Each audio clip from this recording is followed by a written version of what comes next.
on March 19th, 2017, with General Tom McInerney with the support of Admiral Ace Lyons, I believe has had the most profound effect on our country and our freedom.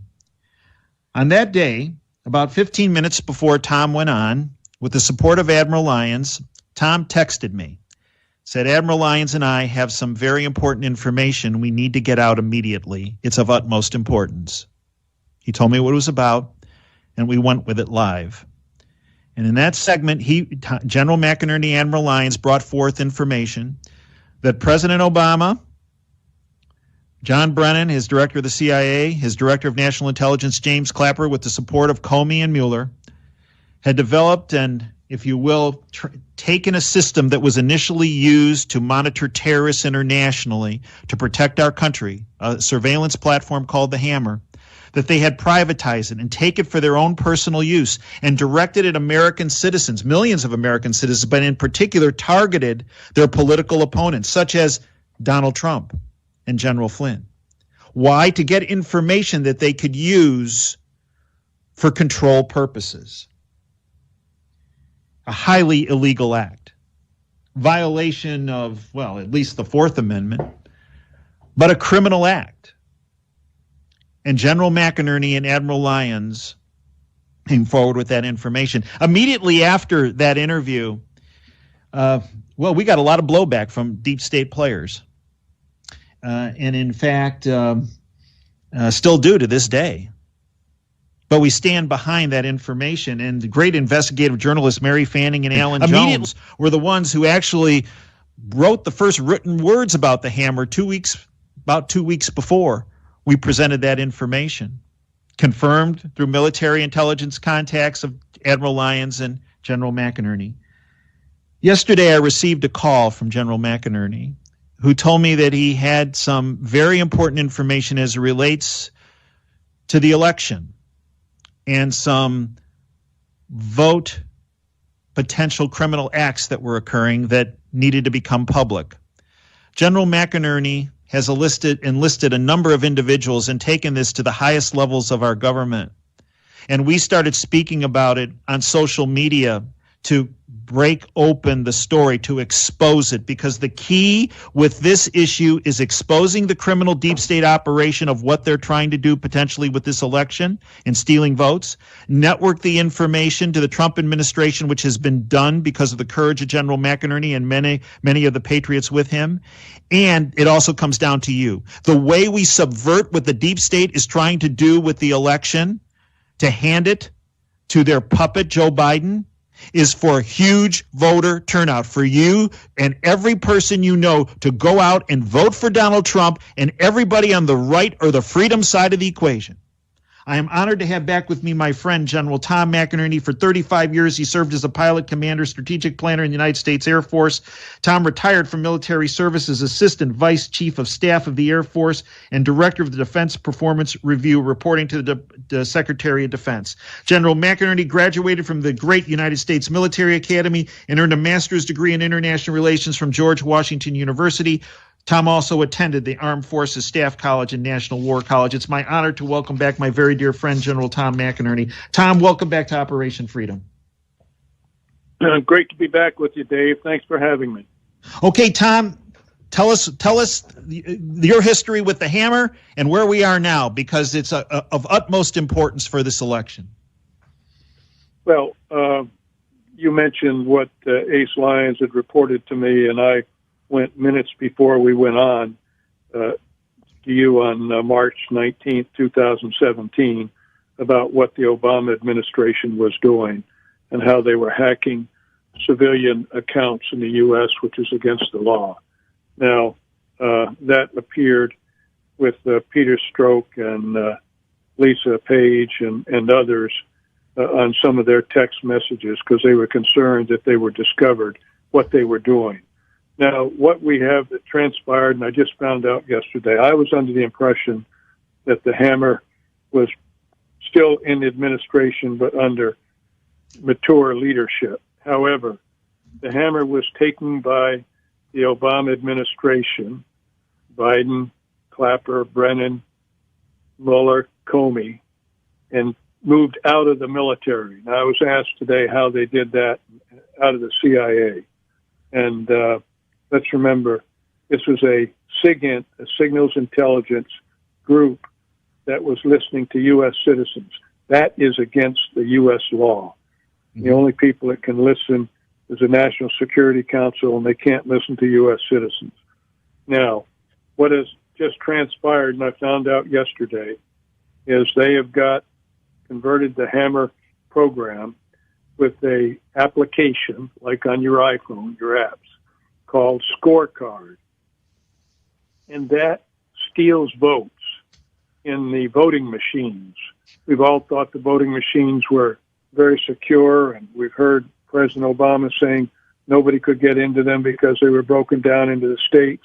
Well, he was getting into them, and he did it in the 2012 election, and which he used it to win the state of Florida.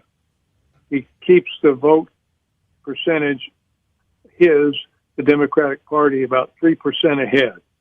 And if you look at what's going on with the polls and the complicity of the mainstream media on the New York Post article about Biden, you quickly understand the complicity and the cooperation that's going on between the Democratic Party and the mainstream media. They are one and the same. Now, what I found out yesterday was that they are planning on using the Hammer with the application Scorecard to win the election. And they are going against the battleground states, which we all know what the battleground states are: Florida, Georgia, Texas, Pennsylvania, Wisconsin, Michigan, Nevada, and Arizona, according to our source. And those are the key ones that change the vote and gives you the winning number in the Electoral College. Scorecard steals the elections by tampering with the computers at the transfer points. I won't get into too much of the details, but where these transfer points come in, and they do it after human intervention has been, there's no more. They use a very highly skilled algorithm that the source created, and this was to be used in foreign countries. And by the CIA, they converted it to the U.S., and that's the danger that we now face. Even though the polls are closing and locking in, they are preparing and are planning on using this system, the Hammer, with the Scorecard application to win this election.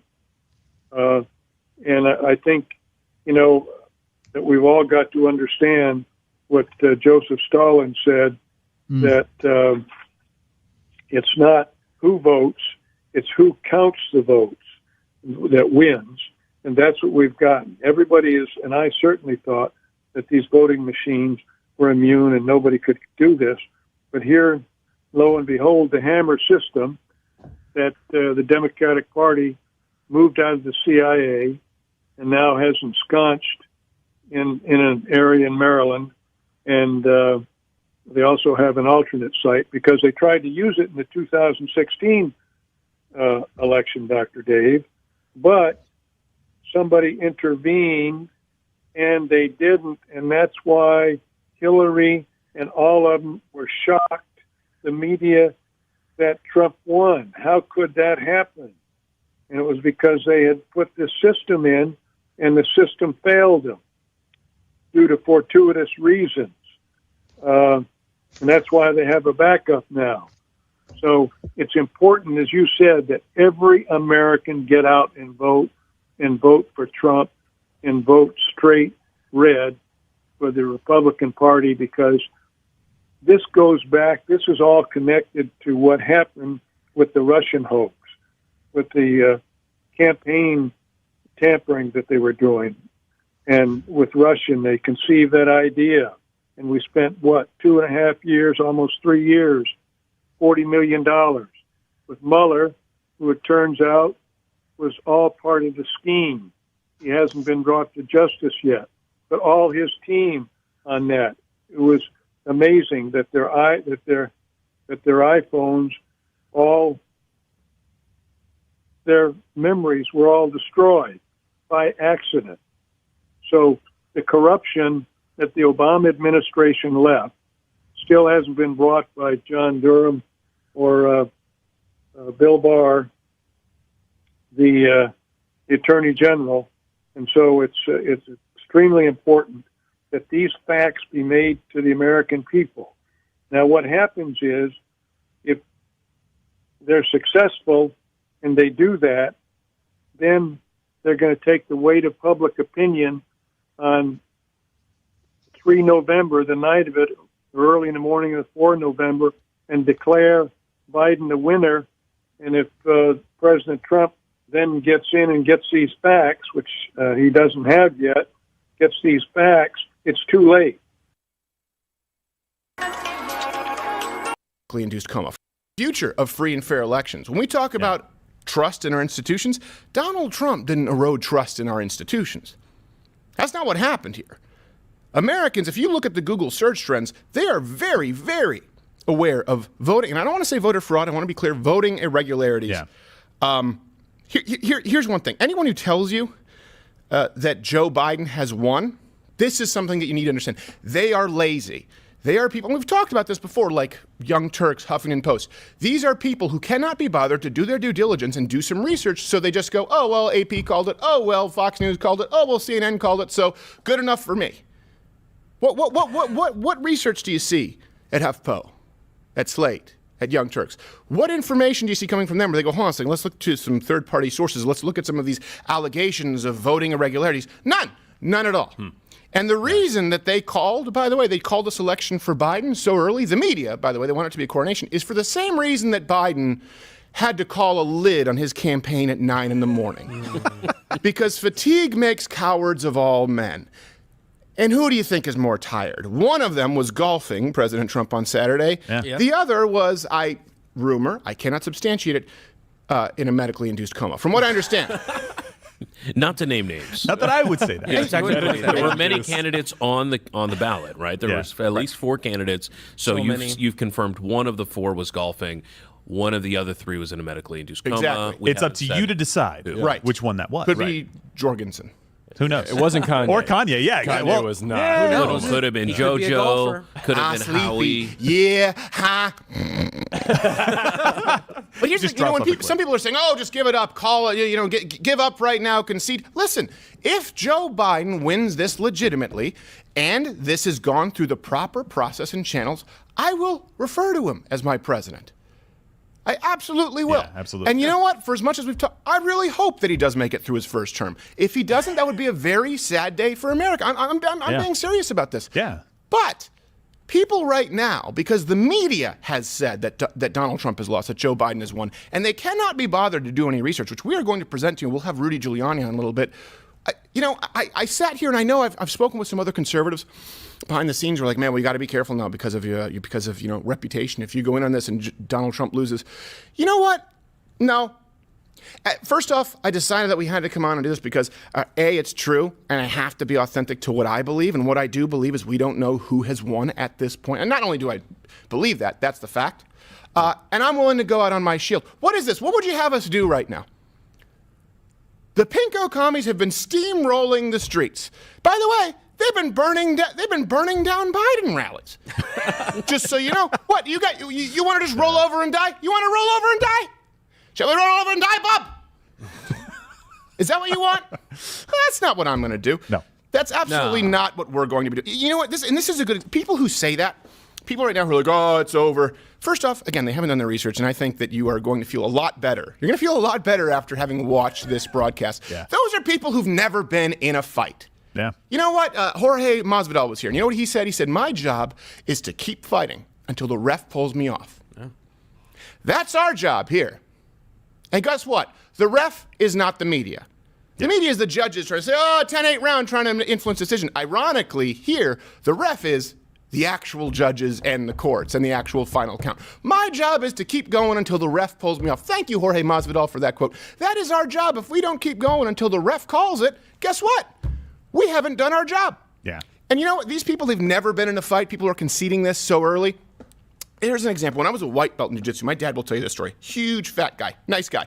He was a purple belt. Looked like a really fat Steve Bannon. And I know you think I repeat myself, but no. Looked like a really fat Steve Bannon. Yep. But this guy was like a former football player, so there was a base. Oh. You know what I mean? There was a base. A fridge wrapped in a fridge. Right. It's like a duck in a fridges. It's like the difference between, like, you know, Kevin James, where you know there's a frame, and then a little bit of chub, versus, you know, Rob Reiner goo. Ooh. Right. So this guy, I was a white belt, and I needed to go. There was this purple, and there's this thing called north-south, which if people don't know, it's like effectively looks like a 69 position. Okay, that's what it looks like. But it's a wrestling pin, and he was holding me down. This was just training for 20 minutes.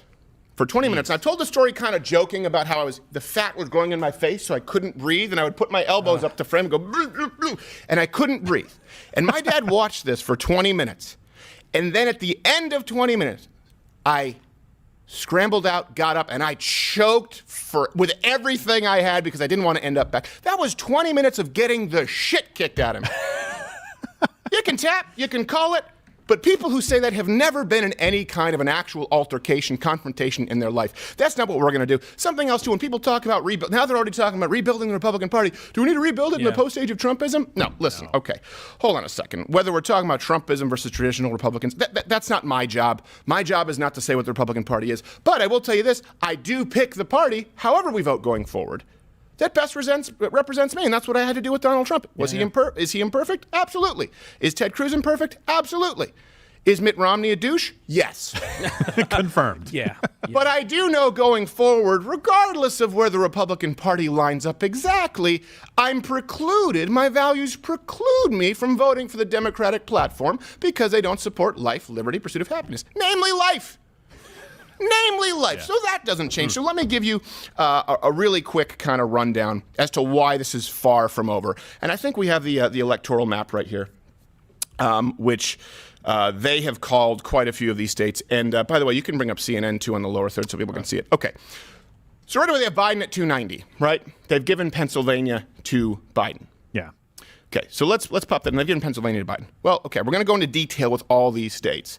But right off the bat, Alito said that the Pennsylvania court can't legislate from the bench. What does that mean? The Pennsylvania court said, oh, yeah, we can accept ballots after election time. Well, that's actually not in line with the law. Right, yeah. No. And Alito was saying you can't do that. Right, so we have an emergency order to say you've got to segregate ballots that were received after 8 p.m. because of a question that was legitimately raised by the Pennsylvania GOP about whether or not all of the different counties and districts were legally segregating ballots that were received after the deadline. Right. So they went around, as they normally do, poll watching, checking, and say, hey, what's happening? I want to go back to it. Sure. So I want to go in depth because my half-Asian lawyer, he's a lawyer, will explain it. But there's a good chance this goes to the Supreme Court. If they come down, lay the smackdown, and Alito's a constitutionalist. We just appointed ACB. Want to bet she's going to apply the Constitution? So there you go. 20 votes gone in Pennsylvania. Just giving you some possibilities here, okay? When people say it's over. Possibilities. Nevada. Already over 3,000 invalid ballots have been found. Many more to come. Already 3,000. The margin for Nevada, if I'm not mistaken, is about 27,000. Now, the 3,000 that have been found are either people who are dead or people who don't live in Nevada. So again, we don't know. But let's just say Nevada has some problems. Take Nevada off because that might be something that needs to go to the courts. Michigan, 16 electoral votes. Obviously, they called that for Biden. There are so many problems with Michigan that I can't even do the quick snapshot right now. We're just going to have to do a deep dive later. But let me just give you this little Pokemon snap. There was a guy, Republican, who conceded, who was losing because of computer glitch. He won by 1,000 votes. Also, another computer glitch. 6,000 votes. Sorry, 6,000 votes. Don't get me wrong. 6,000 votes flipped from Biden to Donald Trump. Software that was being used, also being used in 47 counties in Michigan. There's a lot more to get to, but Michigan, okay, let's take that one off the board because we don't know. I'm not saying that, of course, all these go for Trump, but I'm saying these states will necessarily have to be fought in the courts. How do you have thousands of votes go blip, blip, blip, blip, switch, and people go, oh, yeah. Glitch. Yeah. It's fine. It's a glitch. We're comfortable with our current electoral system, unless you're Maduro. Isn't it like lazy hacking to do like down the same number as up at the same moment? Exactly. Or like round numbers. It's like Ferris Bueller with Ed Rooney's computer and his attendance day. Right. I don't remember being absent. Grace! Well, no. Yeah, we have an additional 128,000 votes in Michigan. Grace! Then we have Wisconsin, 10 electoral votes, and I believe that the difference in Wisconsin, if I'm not mistaken, I don't know how many votes we have there. It's pretty close. 20. I think it's 20,000 votes. Can someone let me know? Can someone confirm? It could be more. Looking that up 40,000. right now. The law in Wisconsin states that mail-in ballots must be signed by a witness, and the witness listing their own address. That did not happen with, we don't know how many, at the very least, thousands of votes. This is the process. This is the law. We'll talk about it more later on. Those would either have to be discarded, or again, there has to be a recount. We'll have Giuliani here in a little bit. He claims that 650 to 700,000 outstanding votes in Pennsylvania are compromised. That's a lie. That's just a quick snapshot for you. Yeah. Fellas, so if we change those, we change Wisconsin, then we look at, we don't know what's going to happen with Georgia. North Carolina obviously goes to Donald Trump.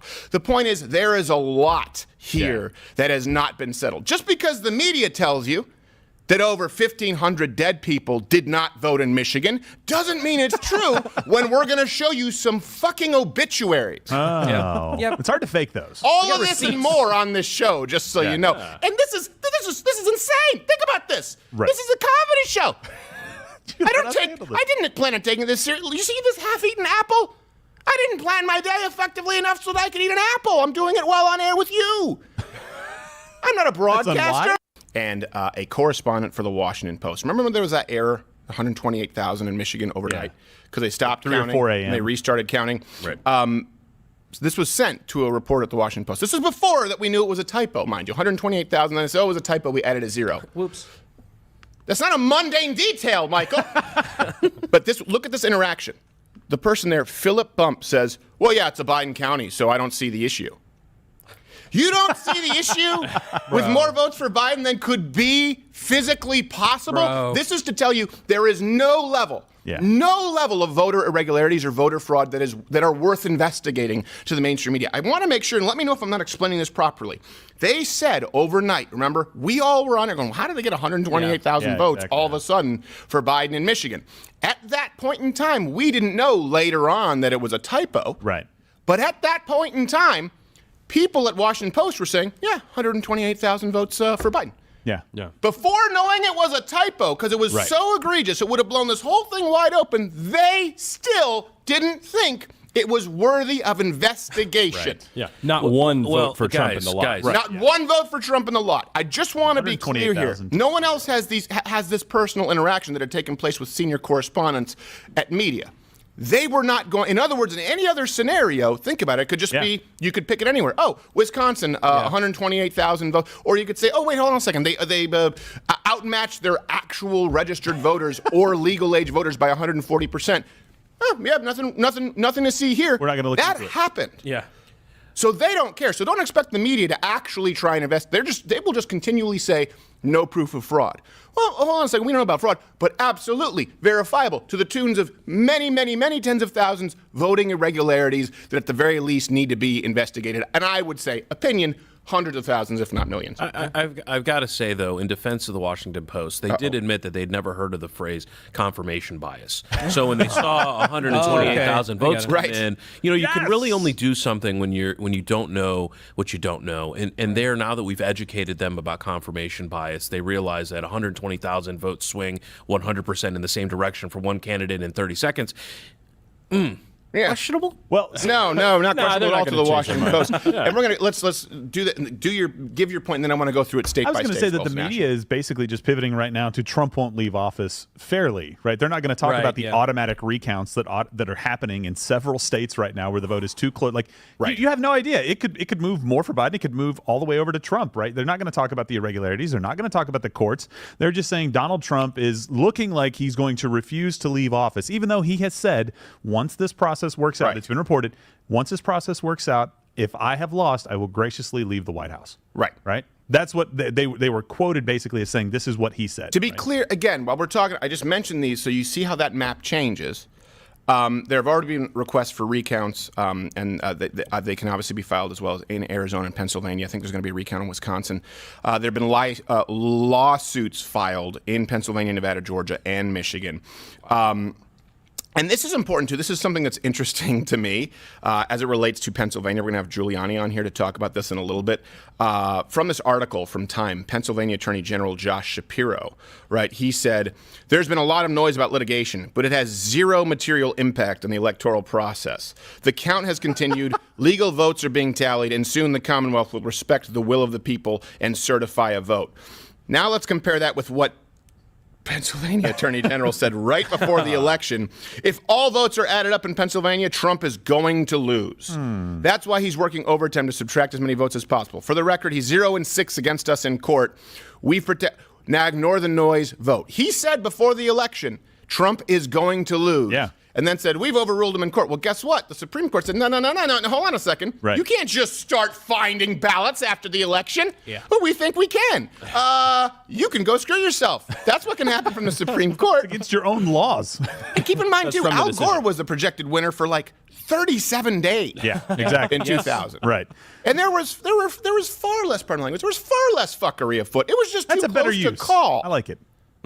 37 days he was called the winner. Can you imagine if these people who were like in charge of conservative media, Yeah. well, I guess Yeah. we should give it to Al Gore. Bye. Yeah, exactly. Give it to the guy who likes Swedish massages and sits at the boiled apple. Well, and the thing in Pennsylvania, it's not even just votes received after the deadline that is mandated by the state. It is Right. also the direction from them to say, even if the signature doesn't match, even if the postmark can't be verified by that date, even if it comes in without a postmark, you're to assume it's valid. Right. Under what circumstances is something invalid then? Well, and let's walk through earlier this year, so the primaries, to kind of give you some issues. There's several issues here, okay? There are issues of mail-in ballots that are obviously not being tallied accurately Right. or coming in after election, as well as being totally invalidated because they weren't actually signed by some kind of a witness. We also have the issues of plenty of dead people voting. Okay. Doing we their also have duty. the issues. Yeah, that's pretty We also weird. have the issues of non-residents voting in certain states like Nevada. Right. We also have the issues of computer glitches that we already know to the tunes of thousands. So when people say, well, maybe a couple hundred votes here, no, we already have to the tune, and we'll lay it out, many, many tens of thousands right now that warrant investigation Yeah. of the rest of the votes. So anyone, again, who tells you it could be a couple votes here that is lying. We already know that there was a 6,000 vote flip in Michigan. We already know there was another 1,000 vote flip in Michigan for a guy who conceded, by the way. Right. Imagine that. Imagine if he conceded and walked off. He kind of did concede. Thank Yeah, God there was yeah, someone honest there who said, oh, hey, by the way, you won. He said, you're bullshitting. What? Huh? Yeah. Said, by how much? They said 1,000 votes. In a county this small? 1,000 votes? How does that happen? Well, I think you know how it happens. The media is corrupt, right? The media is corrupt. So we'll go through some also mail-in ballots, the problems with that, and then a big thing, not being allowed to have poll watchers in, Right. which I've never even heard a valid Yeah, I saw argument that. against poll watchers. It's Unbelievable. like school choice. Well, that was the basis of Nevada. Part of the basis was, hey, we want to expand the way that we're looking at these polls because of the questions and the irregularities. Right. That whole thing that we covered on Wednesday about, the Bristol boards being up and the poll Yeah. watchers not being allowed in Detroit, in one of the most contested districts in the country. I mean, this is incredible. The number of obstacles that are being placed in front of just simply watching. Right. Yeah. Yeah. That's it. Like what do you want? We just want to make sure you're not scribbling in like Biden. Oh, you're not. Your kite isn't welcome here. Not allowed. Not Sounds So- like suppression. In Georgia, the Secretary of State Brad Raffensperger, he said that some 1,000 residents voted twice in the June primary. Okay. In Michigan, in the primaries, 6,400 mail-in absentee ballots had to be thrown out because of irregularities. 846 of them were from voters that were dead. This is the primaries. So I'm laying the groundwork. These were the primaries before we got to this I election. love dead voters voting. New Jersey, a judge ordered a new calculation in August because a sitting councilman was charged with fraud. In California, more than 100,000 ballots were rejected during the March presidential primary. Here's something interesting. So we see that 100,000 in California. Yeah. We also have the rate of rejection in 2016 overall from mail-in votes. Now, wouldn't you expect the rate of rejection to be higher this go around Much because higher. it was just sent out randomly to people as opposed to Right, by yeah. request, Many right? That's more the votes. difference between Yeah, absentee voting and mail-in voting. Right. No. Mail-in ballots were accepted at a rate of 30 times that of 2016. That means that a mail-in ballot in this clusterfuck of an election was still 30 times less likely to be rejected than in 2016, where almost all mail-in voters had to request that ballot. That's crazy. Which will also be important because we'll go into the unrequested ballots, go into Yeah. dead people. who vote, and we have receipts. So now we go into the study, some studies. Here's something else. Again, national, before we get into states. This is from Washington Sentinel. 353 U.S. counties have voter registration rates that exceed 100%. What? That's giving 110%, Stephen. 353 counties. I don't know math. That doesn't sound right. Bill, you're not a math Asian, but can you help us? I am not. I'm a railroad and nails Asian, and I will tell you, even that smells fishy to me. That's too many nails for the railroad. I like fish. And now we can go into something more specific, because then I'll get into Michigan, but Nevada is something you were talking about. So Nevada, they were saying over 3,000 were improperly cast. And that's kind of cumulative, just what they've identified now from either people who might be dead, people who maybe voted twice, or people who weren't Nevada residents. And a lot of that, there could be a lot more if they start looking into Californians. You know, the big tech overlords who vote socialism? Certainly. Yeah. Right. But they keep their place in Lake Tahoe because they don't want to pay state tax. So can you explain a little bit what's been going on with Nevada? So Nevada, we've got some of the challenges that actually came down. One of them related to an individual who said that her vote was invalidated based on the electronic signature system that said her vote was fraudulent. And she's like, no, I'm here to vote. Wait, why doesn't my vote I am count? a human person. Right, exactly. The Whispering in point your being is bed. we have heard day in and day out, oh, it's going to take forever. Right. And you're right. Now, all of a sudden, it's already counted. It's done. It's over. I'm just following Hillary Clinton's advice. Don't concede under any circumstances. No. Now, actually, not entirely, because I will concede once the legal votes are counted. Hillary Clinton didn't believe you should concede under those circumstances either. And that's what Has she conceded in 2016? Yeah, has she ever conceded in 2016? Still checking for that. And the Nevada GOP, they estimate, by the way, as many as 10,000 people.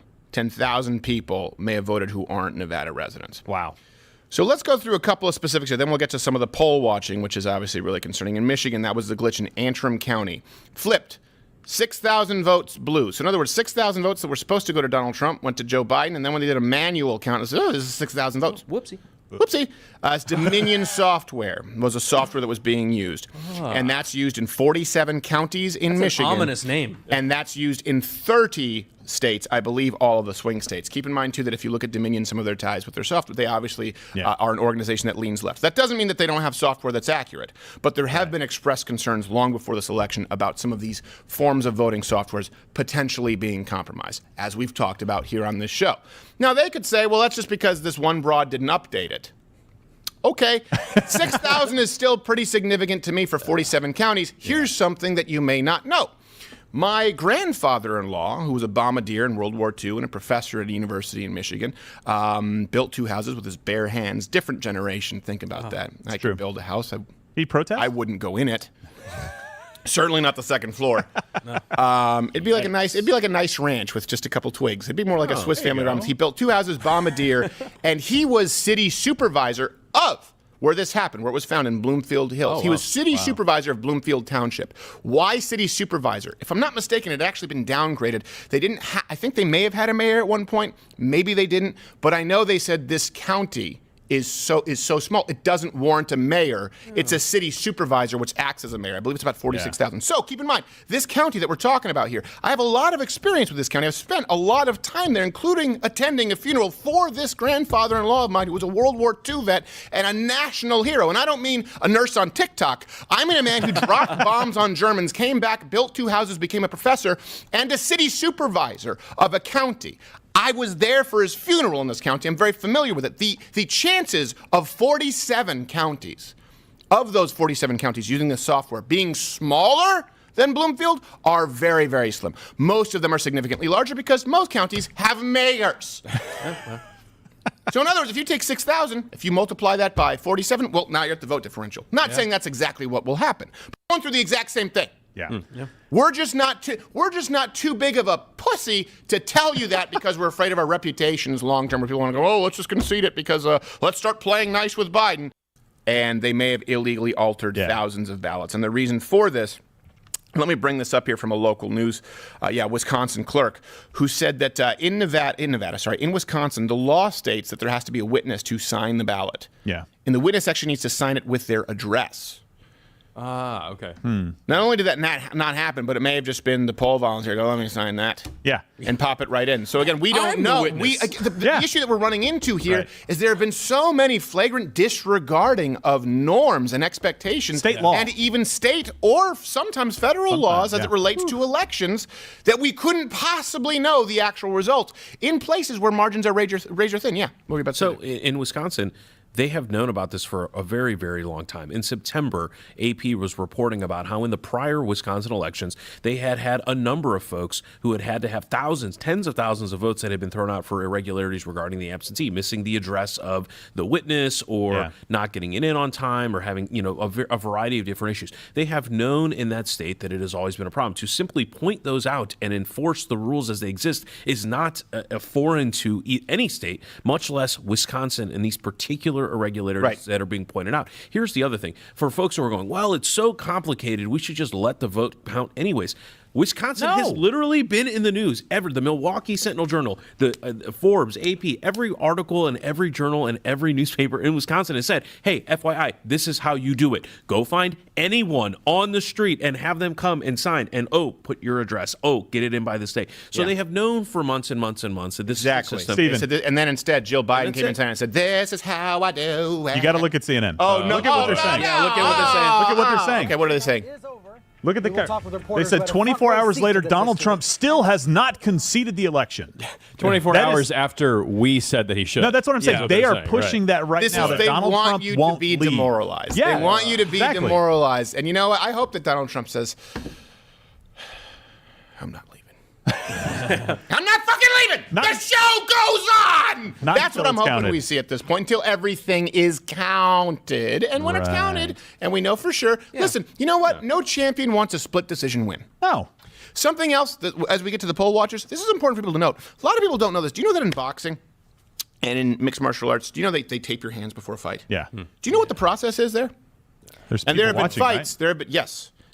The opposing coach has to monitor the taping of the hands and then mark it.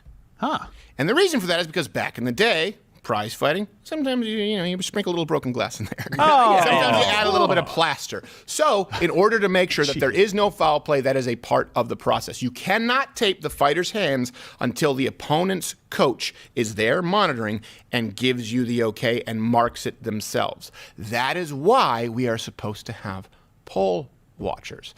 That is why we are supposed to have accountability. And you know what? Let me go to that before I even go to the dead people voting, because I think the poll watching is pretty damn important. And I think we have some clips here. Very important. And this is what Rudy Giuliani will be talking about. So I want to make sure we cover this before Rudy Giuliani comes on. Do I say Mayor Rudy Giuliani or do I say think he lawyer? keeps his last title, the last highest Is it the last title? So Mayor. He held. Yeah.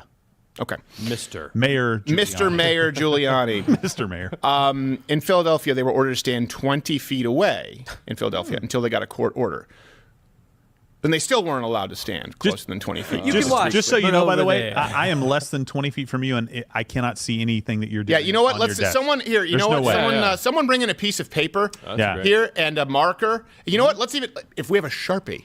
Let's use a Sharpie. Bring me a piece of paper. And a piece of paper. This was larger. It was closer, and you held both it in up. the same room. And Democrats said that's fine. That's all we need. 20 feet is good. And it's not like I wrote anything incredibly complex. No. Not exactly. It was insulting. It just said Gerald is vagina. Very easy to understand. I thought he would get it quickly because factually accurate. Like I'm kind of, in other words, it's not like a trick question. Really? Right. Really? What's really, what you've got to wonder is, the Democrats. Clip shouldn't be bad. Okay, so let's roll clip A at other locations in Philadelphia where poll watchers were even unlawfully turned away. Again, in direct violation of the court order. So we told you there was a rule, there was a law, it had been contested, and people were complaining about it, and people were saying, well, we don't know if that actually happened. Here's a video of it happening right before your lying eyes. You're not letting me in? Well, what? No. That's why I told you, call the police. Do it. If you legal, call the cops. All of a sudden, Philly Democrats are pro-cop. Oh. Really? I'm pretty confident there were Republicans who said if you're legal, call the cops that were lambasted. So. This is the city of Philadelphia. This is the city of Philadelphia. This is the city of Philadelphia. You wanted to talk. You wanted to talk outside. Let's talk. I have a line. I asked you to read the line. The line said it's good in every ward and division in the city. I don't know why I find it so funny just that a black Philadelphia Democrat in a welding mask is like, call the cops! That's an image from our election in the United States. I wish we could find video of that guy protesting the police. Yeah, and the media, by the way, they tried to fact check this and say it was an honest mistake. No. And by the way, they don't substantiate it. So anyone who accepts these results, you're just accepting the media saying, oh, it was an honest mistake. Well, hold on a second. Was this a violation of an order several times? Yeah, but they made a mistake. But did it happen time and time and time again? Yeah, but people are human. That's the point. Right. Human beings are flawed, and so we need other humans to hold them accountable. The next human who we have here, actually a big fan of him, and we're all flawed, so I doubt he would say that he's perfect. But I like him. I like the cut of his jib. I don't know which title to give him because he has so many, but I will go with Mr. Mayor Rudolph Giuliani. How are you, sir? Thank you for being with us. I'm fine. How are you? Well, listen, I am a little bit upset with the defeatist Republicans out there who are conceding this. I don't think we include Mitt Romney there. That's actually why I don't really think we, regardless of what happens in Georgia, I don't know if we have a Republican majority. Defeatist or Republican? Which one? What was that? Defeatist or Republican? Okay, good point. No, you're absolutely right. Yeah. So, and Mitt Romney's in a class of his own. But I don't like seeing people concede this as though the media calls elections. And we talked about this earlier, Mayor Giuliani. They specifically preempted your press conference and Donald Trump's statement. It was at 11:30, 11:28. Is when AP called it, and NBC at 11:25. Were you aware that it was just minutes before you took center stage? No, I wasn't. I was not aware of that, but I'm not surprised by it. And when you consider the margin in Pennsylvania, it's 41,000 votes. Right. We have already, without really getting started, put at least, I'd say, 450,000 votes in question. Now, what do you mean by that? Because we've gone through, and we've done some research ourselves, which way we could send you. Eventually, we've found over 1,600 people in Michigan who were born before the year 1902. We found obituaries. Really, we did, and I'm a comedy show. We found over 700 in Pennsylvania, dead people. And I can send these to you. We have receipts. We have their ballot received and their obituary. But when you say 450... Send them to us. They'll all help. I absolutely will. I'll tell you what I'm talking about. Okay, go ahead. What I'm talking about is the counting of the mail-in ballots. Yes. From the very beginning, the whole plan of the Democrat Party was to steal this election with mail-in ballots. Mm-hmm. It's the way they steal. Before that, they used to hold back one of the counties in the state, and then when they needed enough votes, they produced enough votes to win. That's how Mayor Daley won the 1960 election against John Kennedy. Right. So the mail-ins were right for this.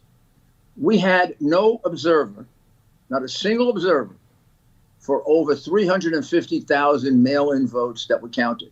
Now, can you explain for people who don't know this, because Mayor Giuliani, you've been in government a long time and you've been a prosecutor, so you are, despite what the left may want to say, you're a brilliant man. A lot of Americans may not know what that means. Can you qualify what observer means? What it means is, and it makes sense, right? When you have a mail-in vote, absentee votes are always counted this way.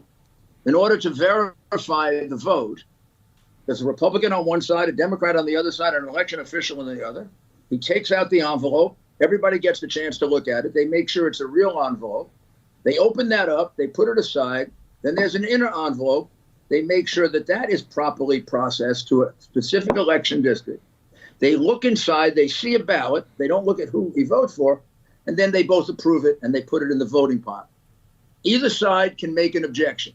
Right. The Republican or the Democrat. And then they put those aside. And then those are examined by an independent judge. That did not happen here. The law required that it happen. Wow. The law required that every single ballot be observed because these mail-in ballots are inherently prone to fraud. They're easy to send in 100 of them, right? 200 of them, right? So this is a very important part of the process that removes the fraud. Right. In the case of 400 or so ballots, there was no Republican inspector.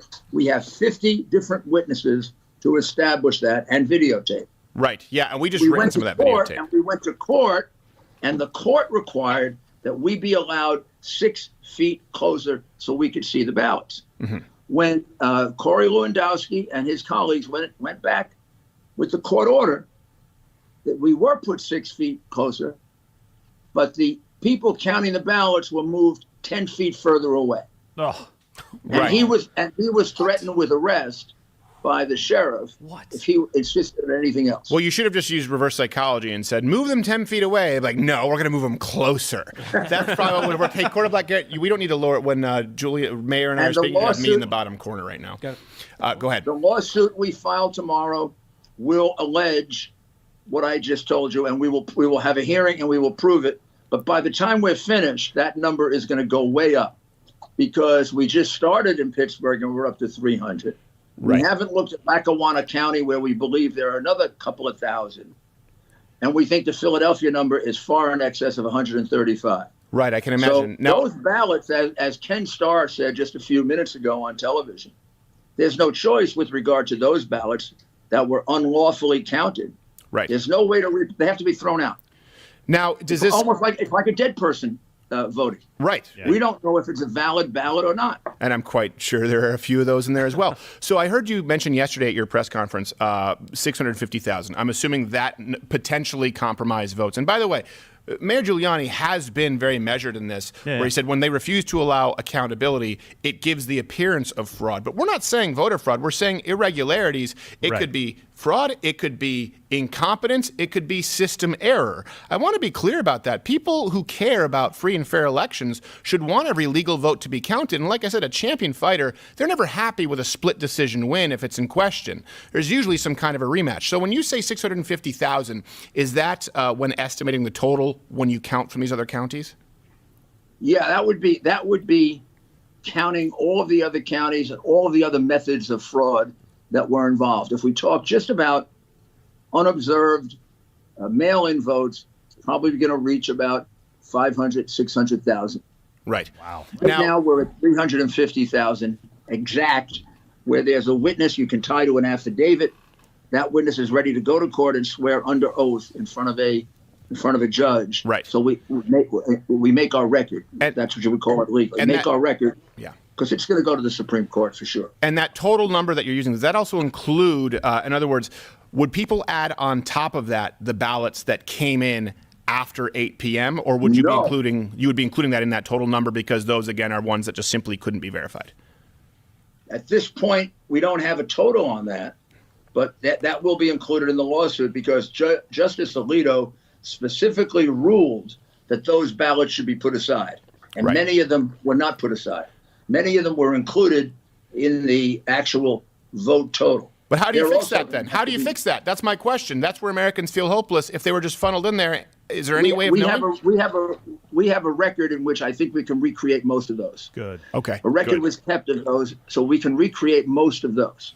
Okay, good. Yeah, because I know that you must know that's a question many Americans have. They say, well, they got away with it because they just sort of feathered in the ones that were taken in after 8 p.m. You feel pretty confident that you have a system that would be substantiated as evidence for most of them. Yeah, honestly, not for all, but enough. I don't think we're ever going to catch all of the ballots that weren't inspected. Right. I think we're going to get pretty close. I think we'll get into the multiple hundreds. We're at 350 now. I wouldn't be surprised if we end at 500 or 600 or 700. Right. Now, what would you say to some people who say, because obviously you've been focusing, Mayor Giuliani, on and the president's attorney, obviously, on Pennsylvania, again, because the media has called all of these states for Biden, where they would say, well, that doesn't matter. Joe Biden is still the winner, even if Pennsylvania were to flip. Is there something substantial that you witnessed, or do you plan on moving on to other states? Well, Arizona's not over yet. That's true. And if he wins Arizona and Pennsylvania, he's pretty darn close. Arizona hasn't actually finished. It's probably going to finish within 10,000 votes. Right. There are allegations similar in Arizona to the ones that we have elsewhere, not in the same numbers, but then again, we don't have the same number to overcome. Right. We have to overcome 41,000 right now in Philadelphia. The most we'd have, we may win Arizona, right, but the most we'd have to overcome is 6,000 or 7,000. There are equally disturbing allegations that we are collecting, and that lawsuit will probably take a day or two more in Michigan. In Michigan, we have even stronger evidence of ballots that came in after, as well as ballots in which Democrats were allowed to cure and Republicans weren't. Okay.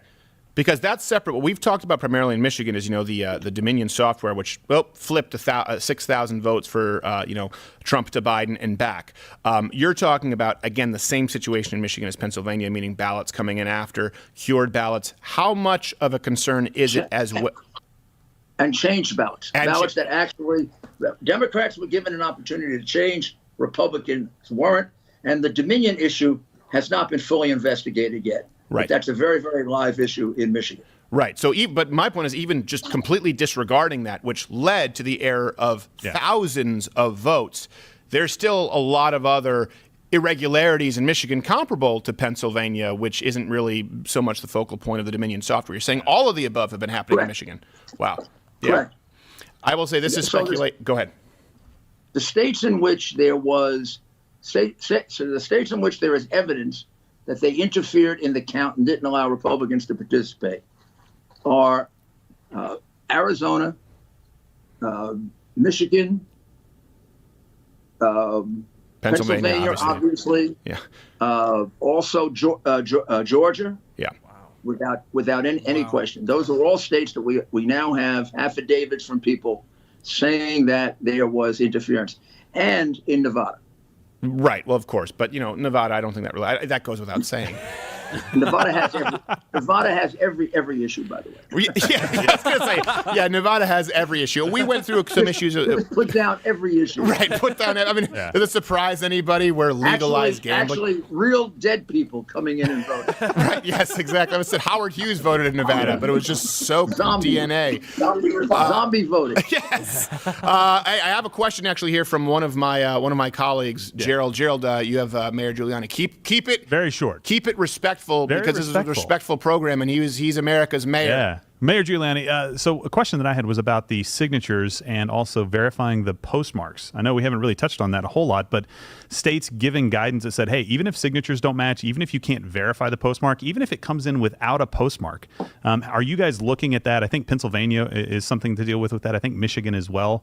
There was some guidance there. Are you guys working on that as well? Did it go through?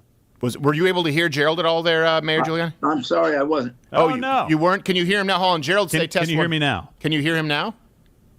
No, he can't. All right, Gerald, come in here. I'm going to bring him over to my microphone to ask his question. I apologize. He's not as adorable as I am, Mayor, but he had, I think, a good question. All right, go ahead and ask him. Can you hear me now? Hey. There we go. All right, perfect. So I was saying that the guidance that people were given on signatures, saying even if signatures don't necessarily match, even if the postmark can't be verified on the envelope, even if it doesn't even have a postmark, to treat it as an actual legitimate ballot. Are you guys working on that in several states as well? Yes. Okay. That's also an issue that's come up. I can't tell you the numbers, but that's an issue that has come up that violates the rules of the legislature set down for the election. And any violation of the rules of the legislature leads to a disqualified ballot. After all, the rules here are set by the state legislature. And the state legislature ultimately has to certify the election. Right. So if their rules are violated to such an extent that it equals the margin, they're not going to be able to certify it, and they'll have to make a choice on their own. Right. Yeah. Let me ask this is totally separate from these are ballots that obviously would have to be invalidated. As someone who was born in Detroit, longtime Michigan residents, this is just my gut feeling. And I told people, everyone in this room, I said, listen, I cannot substantiate this, but having been there and having known people in Michigan, I just don't really get the feeling that Donald Trump lost Michigan in the way that he did, and especially knowing what we know about, again, the poll watchers and them putting up Bristol boards. If you have to go with your gut feeling, how much of this do you think, Mayor Giuliani, is just machines that don't work, systems that don't work, versus there potentially being actual nefarious activity? Because I think a lot of Americans are curious. Well, I think the whole mail-in system from the very beginning was designed to give Democrats their fail-safe. That's why I think Hillary said, don't concede no matter what the vote is. keep going. Look, you look at Pennsylvania the night of the election. He was ahead by 800,000 votes. Yeah, it was crazy. 64% of the vote. It's almost mathematically impossible to make that up, and we'll have experts that say that. So you got to cheat in order to make that up. Right. So I think that the mail-in vote was always kind of a way the Democrats could cloud what they do in almost every election, which is they hold back a couple of key cities, right, to try to see how much they have to make up. Now, if they have to make up too much, they usually give up. But if within 1 or 2%, they're going to try to steal the election. In this case, it was too important, right. So they went for a big one. The reason the situation in Pennsylvania is so obvious is they had to make up 800,000 votes. Right. I mean, they even expanded the denominator. At one point, there were 94% of the votes cast. Right. They counted 40,000 more votes, and it went down to 90%. Yeah. I mean, that's impossible. Wow. Now, how does that happen? That means you brought more. That means you ship more votes in the back door. Right. Right. Yeah. Well, that's what I assumed, but I didn't want to speak out of turn. I know you're busy. Obviously, you're making the rounds, and I appreciate you spending the time with us. Let me ask you two final. Have more. We'll have. We're getting complaints. I got to tell you, we're getting more complaints than we can handle. We're hiring more people to help us. I thought you were about to say it's overwhelming the number of complaints we're getting. I've never seen anything like this. I thought you were about to say it's overwhelming the number of complaints we're getting being on this show, in which case I would readily understand. But let me ask you two final. Haven't gotten one yet. Okay, well, very nice. Well, that's because your interns are shielding you from the undoubted hate. Two questions. Where do you expect? How do you expect this turning out, like the end game? Do you think this ends up in a revote? Do you think it ends up in going to the courts? And then finally, for Americans who feel helpless at home, what can they do to to keep their chin up as well as assist in this process for transparency? A couple of ways to assist. One, if they have any knowledge, to let the Republican chairman know in that state, or Republican leader know in that state. That'll get to us right away. And number two, if you feel inclined and to make a contribution to the fund so we can hire the lawyers that are necessary. I mean, this will be a challenge in probably 7 to 10 states. And more than likely, it'll get resolved in the Supreme Court. Right. Yeah, that's what I think, too, as well. And, hey, Mayor Giuliani, where's the best place for people to find you? Your podcast is where? Rudy. Again, I keep forgetting his name. Something Peckerwood. The point is... That could be any of them. 128,000? Sure, that's a Biden county. Well, why do you think that Donald Trump's tweet was labeled misleading? And the typo that couldn't be mathematically possible wasn't. Could it be that the same people who told me there's no discrepancy, Washington Post, are part of the fact checkers that Twitter and Facebook and YouTube use? They are part of the fact checking committee, along with, I believe, we don't know because YouTube doesn't give us the direct list, but we do know that Washington Post is in there. I think Southern Poverty Law Center is used for hate speech. And again, there's no one on the right. In other words, there is no fact checker who goes, well, 128,000, that's not mathematically possible. But the fact checkers who should say, well, that's a typo, Washington Post, they go, mom's the word. You know what's potentially misleading?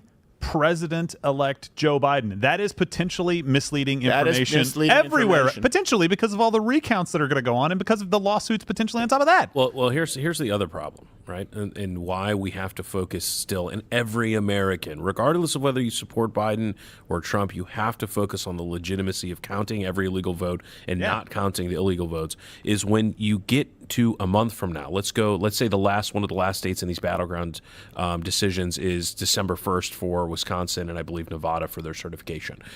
If we have spent the next 30 days referring to Biden, who has not yet been certified as a winner, who has no certifications, so there are a lot of irregularities in a number of the key states. It's not like we're debating South Dakota or California, okay? We're debating battleground states where in 3 of them, the margin is less than 1%. Right?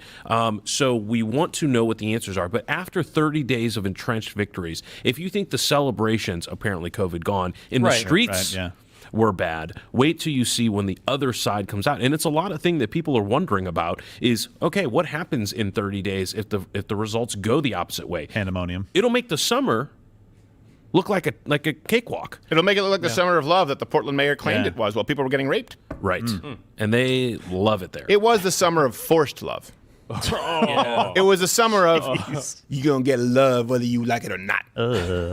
Mind if we... To view all the documents, all the ballots. And listen, we just want a fair election. And we viewed that it was not fair at all. It was not fair to allow us to, you could allow us to look at the ballots, some ballots, but nothing. We were kept away from everything. And there was actually a clip from another gentleman, a white guy with glasses, who, if I'm not mistaken, who said, well, the closest I was allowed was 15 feet. Right. He said, and I was standing basically behind a barrier 15 feet, and that was, kind of a row where they were counting some ballots. And then every other ballot count, it was another 15 feet after that. And there were several rows. So in other words, the closest he had was 15 feet. Could be 30. 30. Yeah. 45. You can't see anything. And this is all at that press conference yesterday, which, by the way, was undercut by 2 minutes. We announced Biden the winner. Yeah. Coincidence? Remarkable.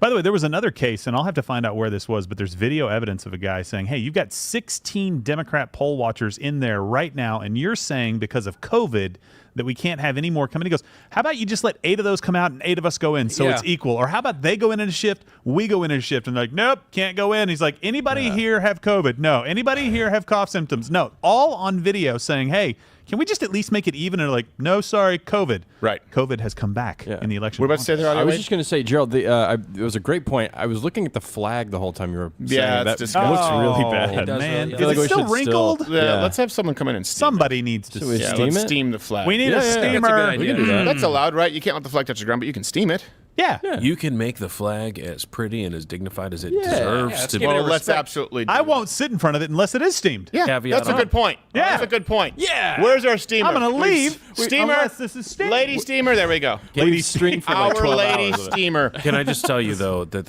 you guys are reversing the causation here. The flag was actually fine before Gerald got there. Wait, no. Wrinkled. No. Is there evidence of that, Bill? Yes. It's a crime to lie. Well, I don't think he's talking about the wrinkles. I against think he's me. talking about the fact that you're in the foreground with a flag in the background. Oh. Yeah. It's like a flower wilting. It's behind kind of, him, I mean, it's accidental, kind of like when Well, you Lil guys Wayne, said- the flag yeah. dropped when he was taping a music video and he didn't know and he danced on it. Yeah. It's just your face in front of Well, that. you guys were flag. going for a flag shot, and I was just like, is this where I sit, guys? Hey, want to hear about dead people voting in Pennsylvania? Yeah. Yeah. So Oh, in yeah. Pennsylvania, It's my so we favorite went story. through Michigan, right? In Pennsylvania, there was a story that I was looking. There were some people who were tracking this down for us, where they said there were about 740 something confirmed people who were born between the age of 1900 and 1920. The years, Pennsylvania. yes, the years. Okay. It's actually more than that. 1,600 people were sent ballots who were over 100 years old. Wow. 25 ballots were sent to people born in the year 1900. Exactly. So 120 years. Wow. 1900 exactly. What are they eating? I want to know. Yeah, this is I remarkable. got to know Yeah. their secret. A man named Rahim Kassam of the National Pulse, he found a 170-year-old voting in Allegheny That County, guy. Pennsylvania. They just don't quit. 170-year-old. Now, here's the thing. You might say, and again, 1,600 in Pennsylvania. We don't know how many of them actually voted, but we counted quite a few in Michigan because we're going through a list of 3,700, I believe, and we were counting through just going, let's pick them at random. We found a dozen with obituaries, okay, and we've showed you a few of them. But here's the thing. Shouldn't we all agree that if we've seen at least one person voting at 170 years old, if we've seen half a dozen to a dozen in Michigan voting where we have obituaries, shouldn't we agree that there should be some kind of a manual count, some kind of an examination? Because guess what? There actually was a GoFundMe. He's focusing on the wrong headshots. Like, and now we have Jersey Joe Walcott walking out to the ring. Isn't that Joe Louis? It's the same difference. Jersey Joe Walcott. Those are two different people, but people prefer the latter, so let's go with that. Yeah. I don't even know who they are, but I'm sure they're better than Stelter. That guy's background Guthrie is terrible. back there. Yeah. I'm so boring that I have other things going on behind me for you to watch. So. Oh, and by the way, this is also what happens. The left, what they do is, everything that we've talked about with Giuliani, right? They try and say, it's conspiracies. These people are crazy. What they do is they go so far, so radical in simply saying there's no example of voter irregularities. There's no examples of voter fraud. None at all. There's no examples that anything here has been untoward. Anyone who says otherwise is crazy. There's no reason that we broadcast our calling for Joe Biden 2 minutes before Giuliani came out and said there's 650,000 votes that remain in question. Yeah. What are you, crazy? And they go so far that when you actually explain something reasonable, people think you're crazy. Case in point, I want to bring up this screenshot here from YouTube. This is a YouTube email. So we've talked about, so keep this up for a little bit. We've talked about before this my criticism of Bill Nye's gender-neutral stuff. Yeah. That was deemed election meddling somehow. And through manual review, we were able to change it. This one, I have a video on YouTube. You can go search it, about the Crusades. Okay, about the Crusades. Just the truth about the Crusades. A while ago. I don't know if you can zoom in at all, but this was banned from being advertised on YouTube. And their justification is Russia election advertising in New Zealand. My video on YouTube that deals exclusively with the Crusades, namely that they were a retaliatory action against Islamic encroachment. And this is a conversation for another day. It was banned from being advertised on YouTube because of election meddling in New Zealand and something Russia. If I didn't have receipts and I explained it to you, you'd put me in a padded room. When this is a video from January of 2017. 2017, because I foresaw the election. And you know what? I'm such an arrogant American prick. I didn't even know there was an election in New Zealand. I thought someone blew in a conch and went. Stephen, I guess it's Mike. Your ethnocentrism knows no bounds.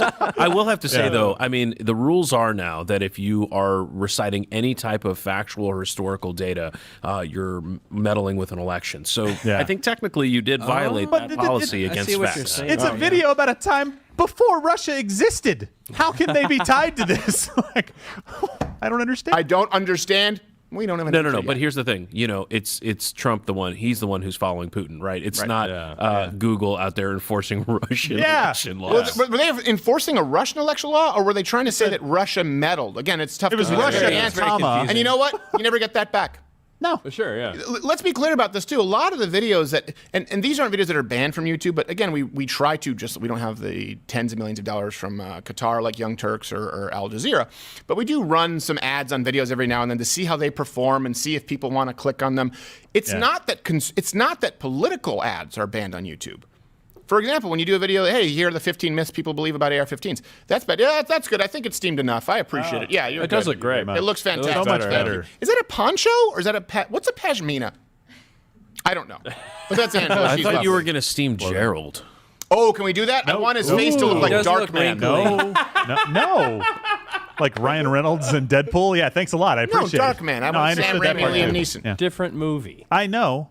But they're different. Well, you don't just get to hijack someone's reference. Mine was better. No, yours wasn't better. Much better. That's like an Islamic terrorist saying he's a better pilot. No, it's not true. And people will die, Gerald. Do you want people to die? Then stop hijacking references. I'm not sure how we got here. What was I talking about before this? I think you were. Oh, YouTube. Yeah. Insulting my face. It's what we're seeing election here is ads, it's not an election ad. It's conservative points of view that they consider to be election meddling. Right. In other words. Yeah. YouTube considered me saying, no, when Bill Nye says there are countless genders, I don't believe that's so, and here's the science to say that that's not so. YouTube said that's interfering with an election.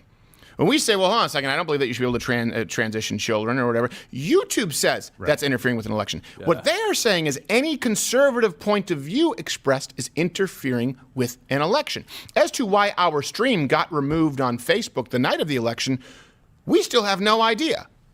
I have no idea whatsoever. It was removed while Biden was giving his "I'm going to take a nap" speech. Right. Do they have to tell us? I mean, do we have to inquire? Do they have to send you notice? Like, what's the proceeding typically, Bill? Yeah. What is it, Bill? So there's a new oversight board that's they've been talking about it for a long time at Facebook about whether or not they were going to allow for an administrative procedure to review content decisions because they'd had so many complaints, and not just to anyone who thinks this is just a conservative, Republican, or whatever it might be type of position. This is across the board. Complaints from everyone about how the algorithm is applied and just the lack of transparency. Except Mitt Romney. Guidelines. He said, looks good to me. Yeah. No. I mean, everyone is allowed to make fun of Mitt Romney. Yes. I mean, it's very clear. Yeah, good. So there's going to be that entire procedure. But I just want to point out one important thing.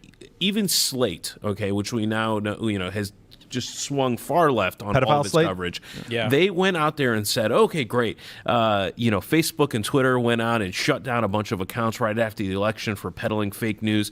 But YouTube, they left up some stuff.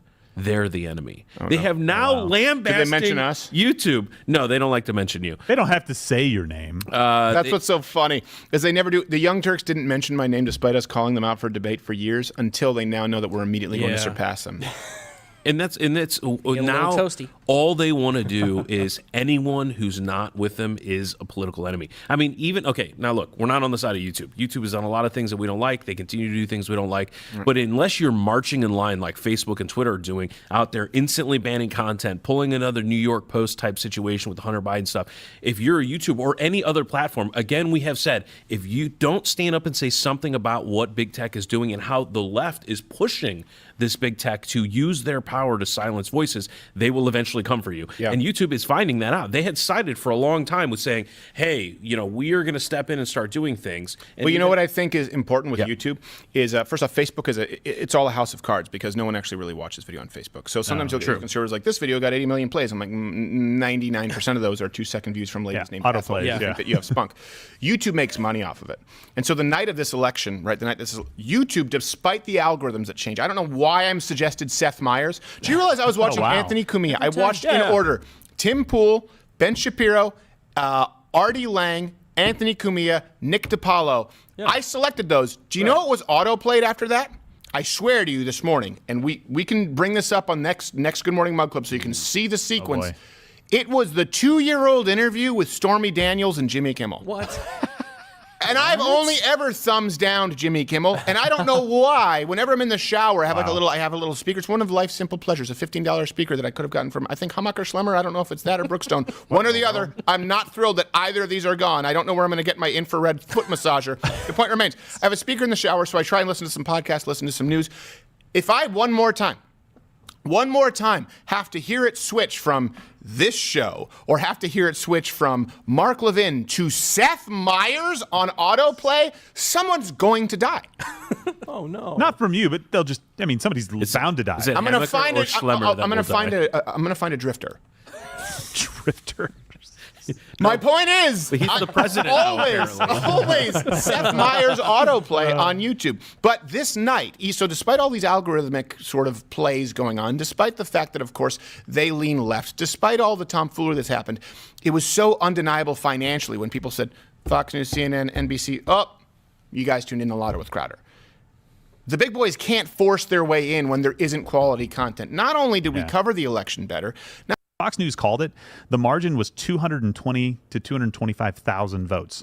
Less than 20 now. Like 90% of that lead has disappeared. At the very least, you were 90% more right than Megan. So I don't know if you're 100%. Well, she doesn't still work at Fox. No, I know, but she's disagreeing, saying that. I'm like, neither one it's of us evaporated. 18,000. Both of us are ex-Fox. No, I know that. I'm just saying. No, yeah, I know. Like that is insane for somebody to call it that early and be that wrong and not go. Oops. And you know what? That's actually a good example because that's the only state. That's the only state where Republicans said, no, hold on a second. They are calling this way too early. We are very confident that the remaining votes coming in are going to lean Republican. Yeah. And it happened, but they had already called it. Yeah. Right? You can take it down. Right. You can admit your mistake. Right. And they didn't say with the other states, they didn't say we're very confident that in Pennsylvania the lead is going to continue at 800,000 votes. But what they did say is, hold on, we're having problems here with poll watchers not being allowed in, and we're concerned. Even Donald Trump said we're concerned that maybe at 4 a.m. something might change. Yeah. And so it happened. When you look at who actually pulled the Babe Ruth and called what was going to happen, it's very clear that it's Donald Trump and it's people in that camp, because I understand both sides can claim that, right? Where the right can say, hey, we said that there was going to be massive voter fraud and this was a problem with mail-in voting, and the left can say, and we said that you were going to claim that this election wasn't legitimate. Sure, but if you look at that night, none of the advantages swung Donald Trump's way. The one time it did, they called it before it could happen. Yeah. Right? Even Fox News called it before it could happen. But every mistake went Biden's way. And we've seen errors and irregularities, absolutely. These are undeniable. It doesn't matter what Brian Stelter says. It doesn't matter what Jake Tapper says.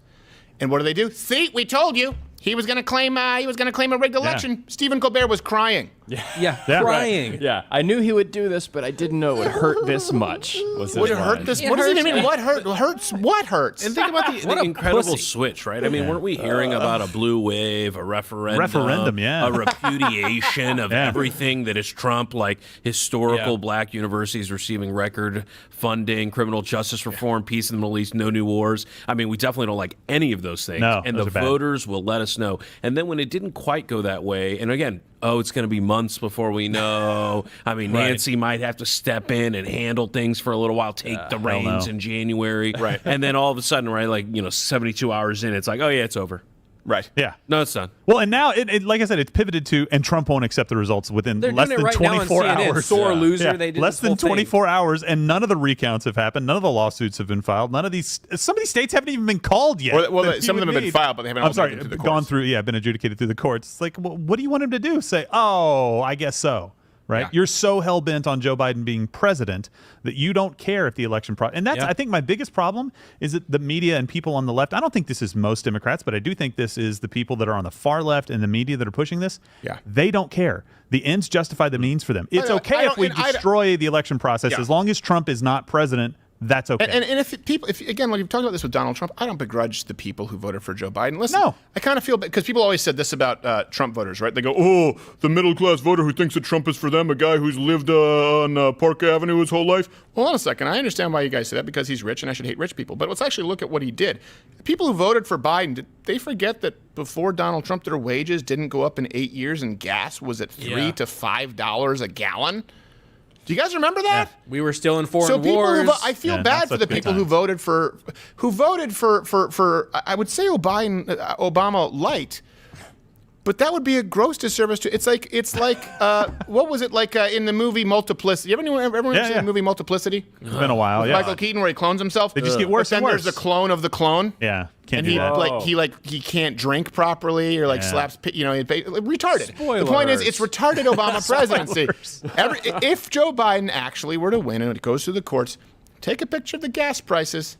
Yeah. Remember, no major wars. Take a picture of where there is peace in the Middle East. We'll outline a little bit of a perimeter. We'll take a snapshot of the average taxes paid for Americans, $1,600 less on average. We'll take a snapshot of in 4 years with Donald Trump, $5,000 average wage increase for the average American household. You didn't see that with Obama. Take those pictures, and then we'll see what happens with Joe Biden. Yeah. And I really do hope, listen, if Joe Biden wins, and this still is a big if at this point, if he wins, he'll be my president, and I of course will support him against all threats, foreign and domestic, and that includes Antifa, and that includes people burning down cities.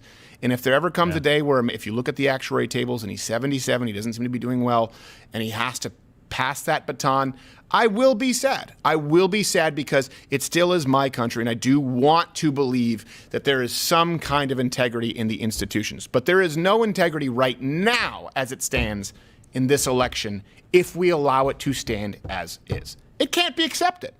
It cannot be accepted, and no winner is going to be criticizing Biden or doing it. Of course not. They're left with absolutely nothing. And you know what else? Sound good? All right. I want to play. People are going to be excited to watch me play whatever I play. I love that feeling. And we haven't had, honestly, we have not had that feeling in a long time. That's awesome stuff. I can't wait. I'm having so much fun now, really seriously, and I cannot wait for more.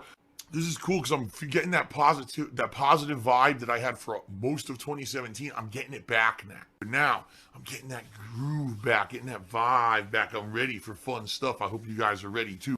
Please, if you can, right now, I need as much support via tips as possible to afford all of the games that I have to buy in the next week. I need help with that. If you can tip me, it would help me tremendously. And I'll be honest with you guys, this week so far has been pretty slow for tips. Yesterday in particular, I didn't hit a tips goal either stream. I didn't even come close to hitting the tips goal either stream. And so your support would be very appreciated because I need help affording all these games. All right? So please, if you could tip me today, please do. That is the preferred method of contribution. Hey, if you cheer, if you sub, all that is appreciated as well. But tipping right now in the short term to get through this next week would help me tremendously. All right? So please consider it. If you like the streams, you like the content, you want me to cover all the games that I'm mentioning, you want me to be able to afford it, please consider tipping me. Okay? I can't keep constantly, when stuff like this crap happens, I can't constantly have to keep coming back to you guys and saying, help. Other countries outside the USA are locking down and telling people you must stay home to stop the spread of the coronavirus. In the USA, go celebrate or go protest. Get to the streets right now. What? Are you out of your fucking mind? Now, here's the other thing, and I love this because it just shows the insane stupidity and ignorance of the American people. I say something like this publicly, and then I get countered with a factoid like this. And I quote, but there's a 99.9% survival rate. Okay. There's a 99.9% survival rate from the coronavirus. First of all, I'm not here to confirm or deny that number. I don't care. But I'm going to counter it with something that I think you're going to appreciate. Okay? Ladies and gentlemen, I know of another virus that most people do not die from. However, I'm pretty sure that most of us would not want to get it. It's called the herpes virus. I'm pretty sure we don't want rampant spreading all over the world of the herpes virus. Despite the fact that herpes doesn't kill most people who get it, I'm pretty sure you don't want to live with it, right? Now, coronavirus is relatively new. We don't know the long-running effects of having it. A lot of people are reporting, even though they're getting better and supposedly cured of it, they still have lingering symptoms. There may be running problems with the coronavirus, meaning your lungs may be permanently damaged, your heart may be permanently damaged. Do we want that? Oh, but there's a 99.9% survival rate, so who cares? Go out in the streets without a mask and go mass groups and just do whatever you want. You know what?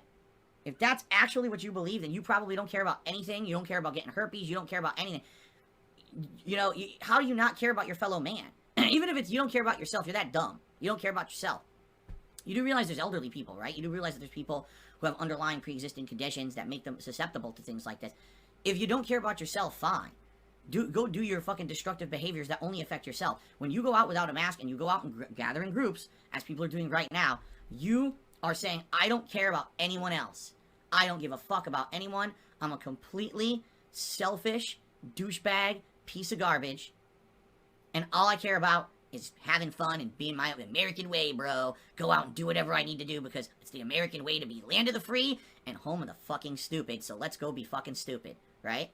And it's ridiculous, okay? And what really irks me, all right, what really irks me about this, I live in a place where everyone is abiding by the rules. Every time I go out, everyone's wearing a mask, okay? Everyone is social distancing, at least to the most capacity. I get the feeling during the holidays, not as much, because you know what happens. More people will be out and about for shopping, and it's going to get worse and worse. But for the most part, here we've been trying to do the right thing. Every fucking time idiots go out into a major city, into a mass gathering, you've completely undone the work of the people who are staying home and doing the right thing. You're basically saying, we don't care that you're sacrificing to try to keep other people healthy because we're greedy and selfish. And ignorant. Because a lot of people maybe don't realize how greedy and selfish they're being. They're just that stupid. We need an actual leader in our country. I don't care what side of the political spectrum this person is. They need to come out and say it. Stop fucking gathering in groups, period. There's no excuse for people to be standing outside the White House right now or in any major city. Go the fuck home, you dumb fucks. You are so fucking stupid. You're gonna kill people. And it pisses me off to see this shit. Really? Alright, I got it off my chest. I had to say it. I'm so angry. I am so angry because I'm nervous. I don't want to get sick, I don't want my family to get sick, and I don't want my parents to fucking die. Because these people are so dumb and selfish, and our politicians in this country will not lead us. They refuse to lead us. Alright, guys. I think that's enough for me. You don't want to see me, crying like a fucking baby here. Oh. Just a reminder, I really do need your support today with tips. The last few days have been very slow with tips, and I actually need tips more than ever right now to afford all the games this week. So if you could tip me today, I would really appreciate it. It's not mandatory, it's not expected, but I am very appreciative of anyone who would tip me today to help me out with the cost of all these games in the next week. Thank you so much to anyone who does tip me in the next week. I really do appreciate your help. Okay? I need that money. I really do. I need that money to pay my WWE Champions bills. Now, ladies and gentlemen, please, I'm going to ask you in advance, if you can support the stream tonight, especially via tipping, please do. Support has been very slow the last week. Okay? There's been 1 or 2 days where we hit the tips goal. Outside of that, it's been really slow here on the streams. And it sucks because this is the week I needed the most support to afford all these games coming up this week.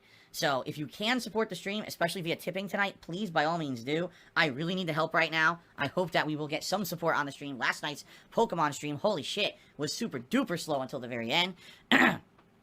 So please consider contributing if you can. Alright? Well, that's gonna be it. Now, of course, people are gonna say, Phil, right now people are talking about it in the stream chat. Oh my god, only $30. Listen, I really enjoyed tonight's stream. Regardless of the fact of what we raised tonight, I really enjoyed tonight's stream regardless. What I'm hoping is thus. Either tomorrow people come out to support, or maybe come Tuesday with the new releases, because honestly, I'm nervous now because of everything that happened last month. I don't tell you guys exactly what's going on with me with my finances, but I had so many chargebacks behind the scenes last month that it put me into a bad position. I told you guys as much. And the problem is all these games are coming out this week. I don't get paid by Twitch until the 15th at the earliest. Now, the 15th is a Sunday. I might not get paid till that Monday. I don't want to be put in a position where I can't afford the new games this week, but that's why already I told you guys I can only I'm not playing all the PS5 games at launch. I just know I wouldn't have the money to drop on them. So this has been one of the slowest weekends for support possible. I don't know why. Maybe it's just because the new consoles are coming out and everyone's going to be dumping money into them because of the insane amount of new releases this week. But I just want to let you guys know something. I appreciate everything that you guys do for me. Hanging out with me, the support that you give me on the streams, alright? If it ends up being a tough week, it ends up being a tough week. It's okay. Don't listen to the nonsense that the shitheads out there will say, oh, see, now Phil's going to be all in a bad mood this week because he didn't raise a lot of money on the streams this weekend. It couldn't be further from the truth. You heard it in the excitement in my voice this morning on the pre-stream. Huh? I'm genuinely really excited for this week. Between Assassin's Creed, Yakuza 7, the PS5, and the launch titles I'll be playing on that sucker, by the end of this week, I'll be having a good multiplayer game in the mix with Call of Duty. Like, I am super duper excited. I am. I'm super duper excited for this week. So don't let these nonsense throwing idiots who just love to say negative shit about me every day make shit up and don't believe it. I'm happy. I'm in a good mood. Alright? It sucks that right now it seems like when I really needed the most support, I'm not getting it. But there's not much we can do about that. I'm grateful for all the support you guys gave me this year. Alright? So don't feel that way. Don't feel like, oh my god, now Phil's screwed. This has been a great year for me, alright? Regardless. We're going to get through this week. One way or the other, we'll get through this week. If we get halfway through the week and I can't afford all the stuff, I can't afford all the stuff, alright? No big deal, I guess. We'll just play what I have until I can raise enough to afford all the stuff. Or, like I said, I'm gonna get paid by Twitch around the middle of the month. It just sucks that all the fucking games come out this week, right? All back to back to back. Like, Jesus, you know? Like, maximum money required. So, it is what it is, alright? Let's have a good evening here. Tomorrow, we got one more day. We'll see how things go tomorrow. Honestly, you and me, I'm a realist. I think tomorrow's gonna be slow, too, because most people don't care about Watch Dogs Legion. They think the game sucks. I don't think it sucks. I just don't think it's anywhere near as good as Watch Dogs 2, and that's why people have not been tuning in, have not been contributing, alright?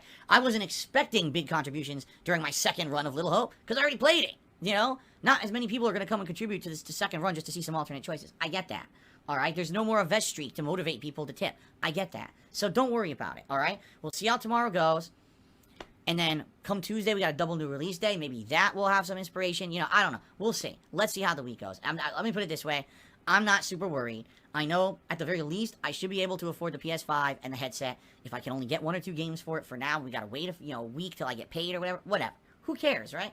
It's not a big deal, alright? Don't let people spin it into being something negative that it's not. I hate that shit. Because these idiots will go on their fucking little Kiwi Farms forums tonight, and they'll say, oh, Phil only raised $30 tonight on stream. Oh, look, his life's falling apart. Darkside Phil, he's not successful as a streamer anymore. And they get their fucking jimmies all rustled about something so stupid and insignificant. This has been one of the best streaming years of my life. One of the best content creation years of my fucking life. I love what I do. Alright? And I'm not going anywhere. This is going to be an amazing week. Even if I can't play everything this week, it's still going to be an amazing, fun week. And I know we're going to have a great time together. These idiots are so fucking loserish and jealous that we get to sit here on streams to have fun, and they got to sit in their parents' basements being fucking miserable, complaining on the internet about every little thing that I do. Same thing with the fucking Halloween marathon last week. Everyone on the stream was telling me, with the exception of the fucking crazy dead time wait between stuff that I couldn't control, did I expect to have to take 45 minutes to get food from Wendy's? No. Outside of that, people liked it.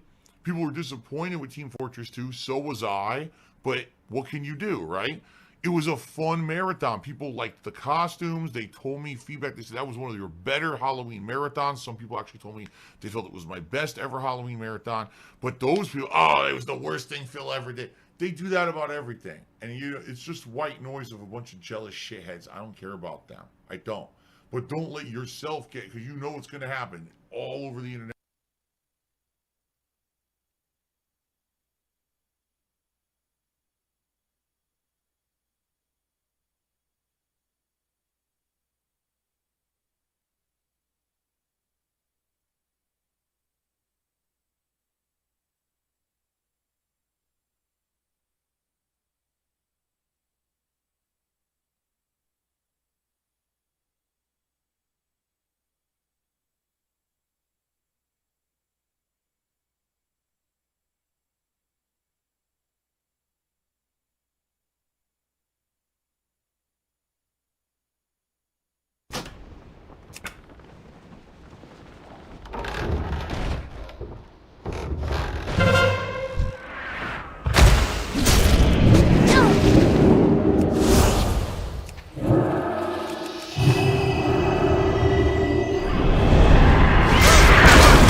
news you like.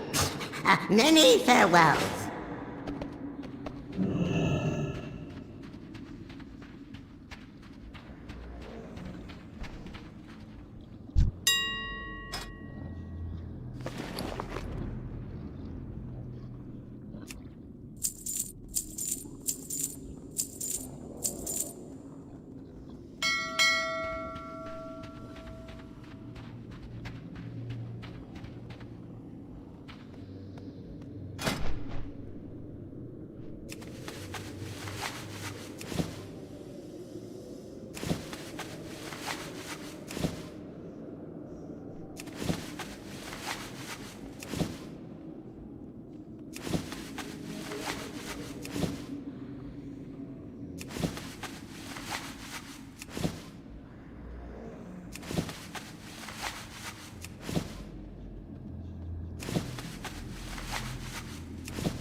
This is that the scammers have left lots of voicemails with potential victims explaining that they are going out of business, and if they call the number back, they will be due a refund.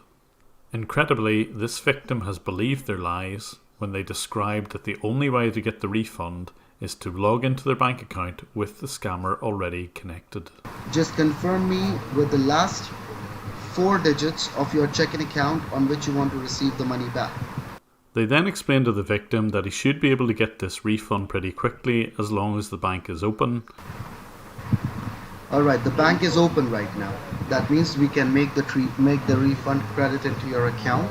So just give me a second. Just do one thing. Make a note of the available balance that is present in your checking account. Getting the victim to note the current balance is an important part of this scam. On a piece of paper, you need to note it down. Now they have to blacken the screen so that the victim can't see what they're doing. They have a search on the control panel for display. Available balance, because once the money gets into your account, you will be able to see that your available balance will automatically increase by that amount. Okay? Telling the victim what he's about to see is all part of it. I will just check it and let you know. I'll have to pull up all your details for that. So just give me a moment. Unlike PCs, there's no option to blacken the screen, so they do this by turning the brightness from 100 to 0. You might see the monitor will turn black. Just let me know if it goes black. It went black, right? Alright, that means the server has started processing your refund. It would take 7-12 minutes. I will just confirm the amount and I will tell you how much is the refund for. He says it will take 7 to 12 minutes. That's because it takes that length of time to do what they're just about to do. They click on Pay and Transfer But they're not going to transfer any funds to themselves. That's not how this scam works. He takes a very careful note of exactly how much is in this man's savings account, because that will become important. Yes, exactly. You're going to receive $600 back into your account. And the scam takes its usual form. He promises he's going to give the victim $600, but he transfers $6,000 of the victim's own money from one account to his other account. So, and I'm sure once you receive the money back into your account, you're going to send me a box of chocolate. I heard this scammer use that line countless times. Thank you so much. You're a sweetheart. I'm in Santa Ana, California right now. And the lies continue. As usual, this guy is in India. As he keeps his victim talking, he just types in the words refund transfer as he transfers some of the victim's own money between accounts. Yes, I know that. I have your details up here. And because the bank is open during business hours, this operation does take place immediately. No, sir. I'm not from the sales team. I'm from the refund department. Yes, exactly. I'm in the refund department. So as the scammer looks back at this man's accounts, 6,000 has been moved from one to the other. Now he has to do a little bit of editing. I'm sure that made your day, right? And now the clever part of the scam, which we've seen if you've watched my channel before. He will edit the HTML and he will add in the amount that was taken out of the original account. But editing HTML like this does nothing to the account at all. All it does is have a temporary update to this page. But of course the totals don't add up. He also needs to edit those totals so that it looks as if £6,000 really has appeared from nowhere. Jesus Christ. I'm sure you're gonna... Okay. His mental maths isn't that great. Look how long it takes him to work out what 12 plus 6 equals. I think so. That is also one of the reasons that your voice is still very young.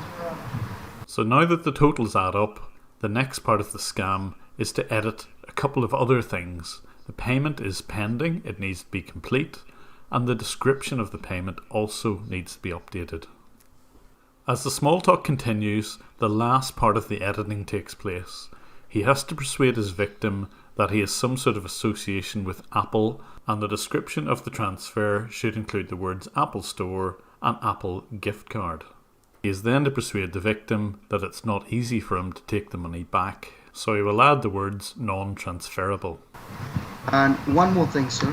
This is this money that is coming into your account right now, it is a non-refundable credit. That means once the money gets into your account, after that, no one can take this particular amount out of your account, okay?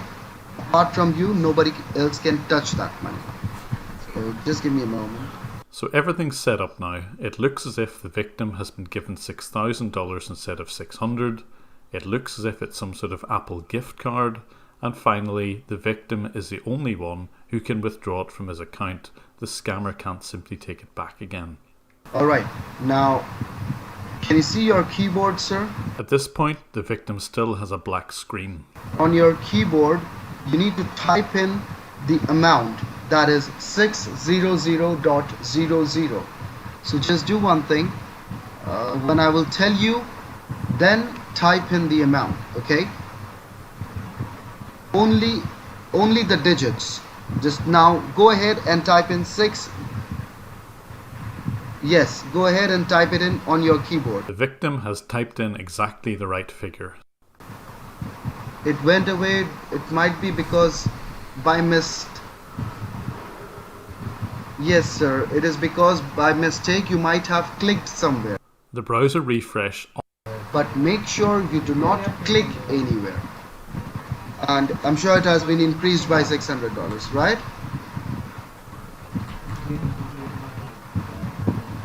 Oh, you must be kidding with me, right? But although I've hit refresh, this time it's too late.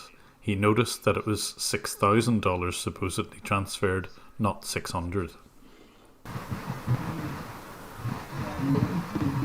I didn't get you, sir. Could you please just tell me what happened? 6,000? I think this guy is in line for next year's Oscars.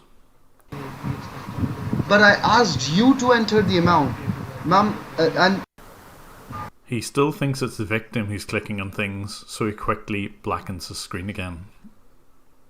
But by the time they get around to editing this screen for the 4th time, our victim is getting very suspicious of what's going on, and he starts to confront these scammers.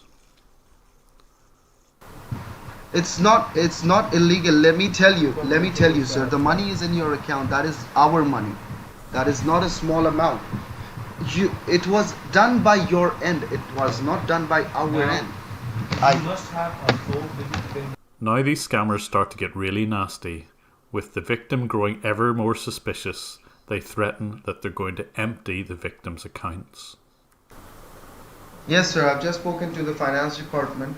They have already emptied your account because these calls are getting recorded for quality and training purpose. You will soon be able to see the monitor back right now into your screen. I would request you not to click anywhere, because if you click anywhere, right now the money is on hold. But if you give a single left click or single right click, the money will be drained. Let me tell you.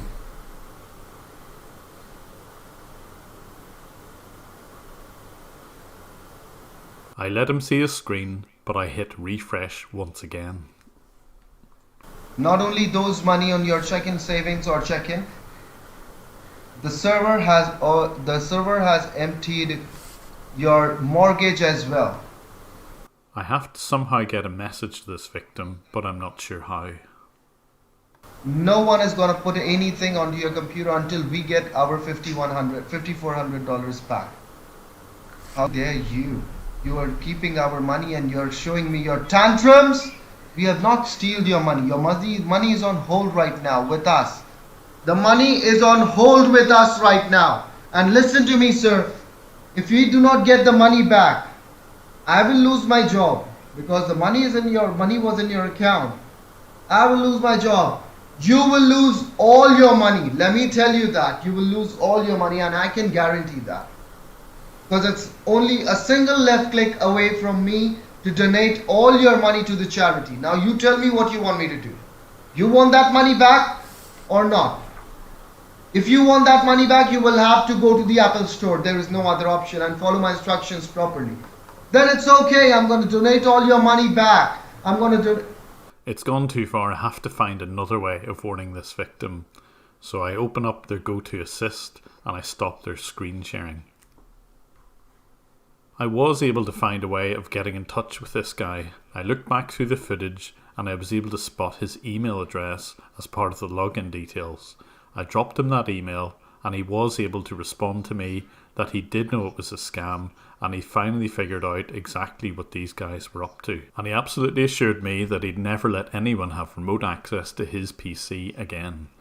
I like bringing scammer awareness videos to YouTube, and if you can support my efforts, there's a link down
target something first. I require a target.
Too far away.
So can you tell us what would Joe do differently? Oh my gosh. I mean, Joe, really, we can't do anything until we get this virus under control. And you've heard this, the scientists and the doctors, that's who we're following. And they are saying, wear your mask, socially distance.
Is getting Cyberpunk 2077 led to death threats. And like, yes, I understand, like, it makes you mad that it's going to be longer before we play this game. That is an understandable response. However, going this far and saying someone's going to die because of the delay, that's wrong. And that's exactly what CD Projekt Red's senior designer took to Twitter to say to folks. He said, "I understand you're feeling angry, disappointed, and want to voice your opinion about it. However, sending death threats to the developers is absolutely unacceptable and just wrong. We are people just like you." And I think that's something that kind of needs to be stressed. Folks, don't do that. At number 9, a contested Donkey Kong high score holder by the name of Billy Mitchell, who has been disgraced by being accused of cheating, where Twin Galaxies, the people who keep track of that stuff, invalidated all of Mitchell's high scores because at least 2 videos that Mitchell had played on were not performed through an original arcade Donkey Kong machine. Now, as you can imagine, this has brought a lot of backlash to him for quote-unquote cheating, even though that's not necessarily what happened. The lawsuit he's filed is about attempting to prove defamation, which is not an easy thing to prove in court. However, a Los Angeles County judge ruled that his case has the minimal amount of merit necessary to move forward in the courts. Now, both sides in this conflict have presented conflicting evidence, of course, that's usually what happens, and the court hasn't made any motions as to exactly who they believe. So, I mean, there is a chance he may prevail over them, although it's really weird to see somebody just sue somebody over their high score. Even though that's not really the principle at play here, it ultimately sounds a lot like that. At number 8, AMD announced the new RX 6900, which runs equivalent to the RTX 3090 in most situations, and in some actually outperforms it, and it costs $500 less. Now, that is not to say it is cheap. It is coming December 8th at $999, which is, I mean, you can get a pretty decent graphics card for less than that. However, the 6900 XT in rage mode and something they're calling smart access memory, and some people aren't like super happy about it. I've seen people complain about it because it's using rage mode to achieve this, which is apparently cheating. I don't know. I don't care. I've seen some people angry about it because they don't like the fact that something that outperforms the last thing costs $500 less and they paid $500 more for a previous product, which is understandable. I get that. None of us really love paying extra money for a thing that is not as good, but ultimately that's also how technology works. And again, like, it is using rage mode, which apparently is cheating. I don't know. I don't personally care a whole lot as long as the game works and looks good. And at number 7, a Dutch judge ruled in a court case that EA will be fined 500,000 euros every week until it removes loot boxes from FIFA, which, let's be real, is Probably not enough to get rid of the loot boxes in FIFA. Now, this is where it comes up to BS, in my opinion. A lot of European companies have classified loot boxes as gambling because, they're gambling. Period. That's what it is. However, Electronic Arts has said, Electronic Arts is deeply committed to positive play. We seek to bring choice, fairness, value, and fun to our players in all of our games. We remain open to discussions with the Netherlands Gambling Authority and other stakeholders to understand and explore solutions to express any concerns. Choice, fairness, value, and fun equals paying for a thing that you might not get anything from. Gambling. I mean, yeah, gambling can be fun, but choice, fairness, value, and fun? No, it's not.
many, many wares. May your feet find good trails.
I have many lucky doos you like.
target.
Many deals for a friend of the Grummels, like you.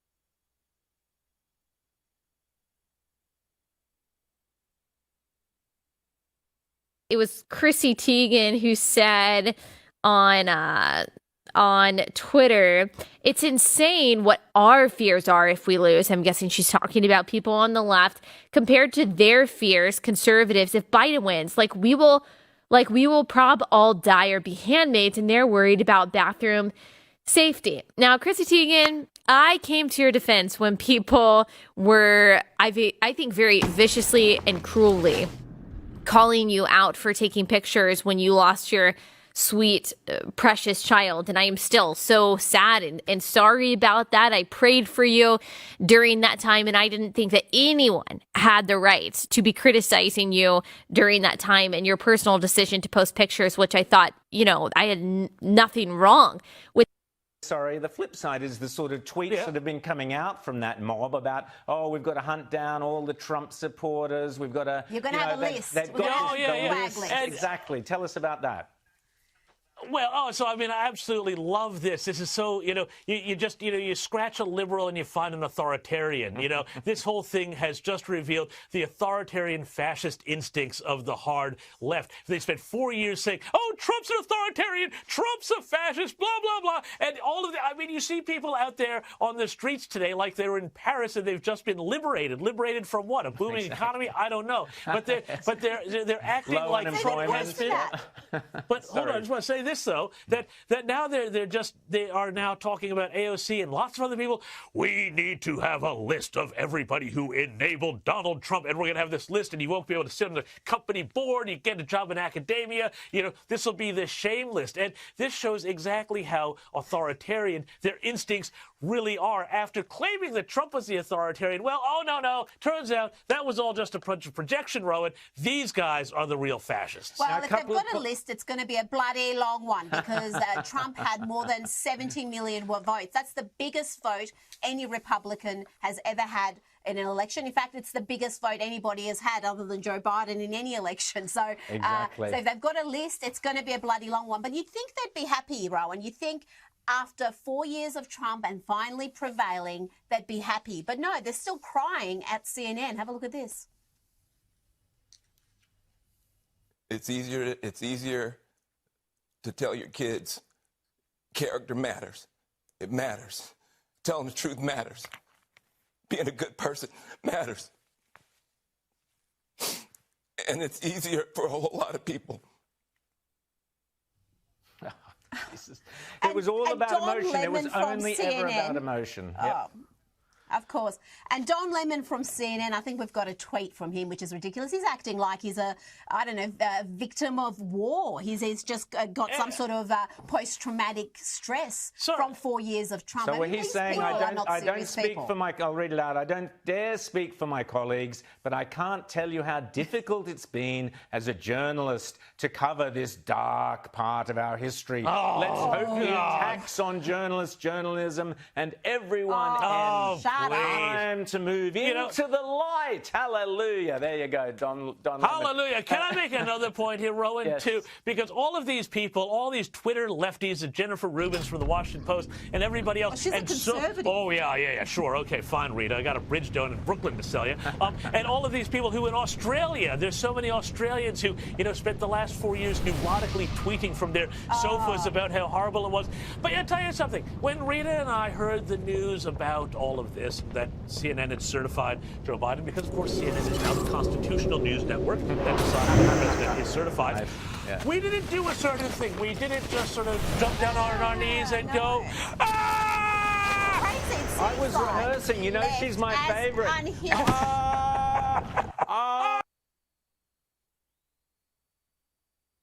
About 3,800 provisional ballots and overseas ballots will be posted online sometime tonight before midnight. So we will update you once we have those numbers out of Fulton County, Georgia. Remember, former Vice President Joe Biden is up by over 4,000 votes there in the Peach State. So we'll be bringing you those updates once we get it. We want to now go out to Philadelphia, where we have been following this story happening last night into today about these arrests that were made with two men carrying ammunition and weapons very, very near to the ballot counting process, or ballot counting process. charges of felony and misdemeanor weapons charges. And as you mentioned, this all started last night, actually with a tip from the FBI in Norfolk, Virginia. That's about a 5-hour drive to Philadelphia. They let Philadelphia police know that there were 2 men armed, traveling in a silver Hummer. They were heading to the Pennsylvania Convention Center for a reason possibly related to that ongoing mail-in ballot count. So police say they found that silver Hummer last night around 10:30. It was empty at the time. It was parked near the convention center. Then about a block away, they spotted those 2 armed men with handguns. A 42-year-old man. The 61-year-old man had a handgun visibly on him, and he did tell police he did not have a conceal or a license to carry, so he was arrested. That 42-year-old man had a handgun underneath his jacket, according to police. Now, he told police he did have a conceal or a license to carry permit in Virginia, but that does not carry over to Pennsylvania, so he was taken into custody as well. They seemed cooperative with officers at the time. They also admitted that that Hummer was theirs, and they consented to a search, and it was in that search of that vehicle that police found that loaded AR-15 rifle. They also found about approximately 160 rounds of ammunition. So again, they were formally charged tonight. The district attorney did say that more charges could be coming, possibly under the election code. He wouldn't elaborate further. But one other point I want to make, because I know the details of this are really concerning, but the district attorney does believe that at this point, the story stays with just these 2 men. They don't think this was a bigger plot at this point. And again, they are in custody. Yeah, Kelly, that was something that I was also noting as well, is that the DA this is part of a larger scheme or what have you, or more people involved. I did want to ask, you said the FBI tipped off local police to this. Are they people investigating there in the Philly area? The investigation is involving a number of agencies, including the FBI, the Philadelphia Police. And a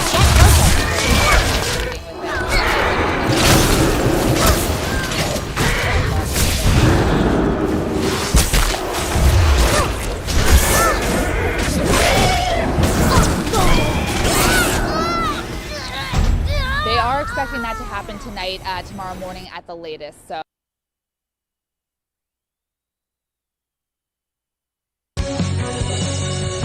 GOP gained at least 4 million new voters, with President Trump receiving more non-white votes than any Republican candidate in 60 years.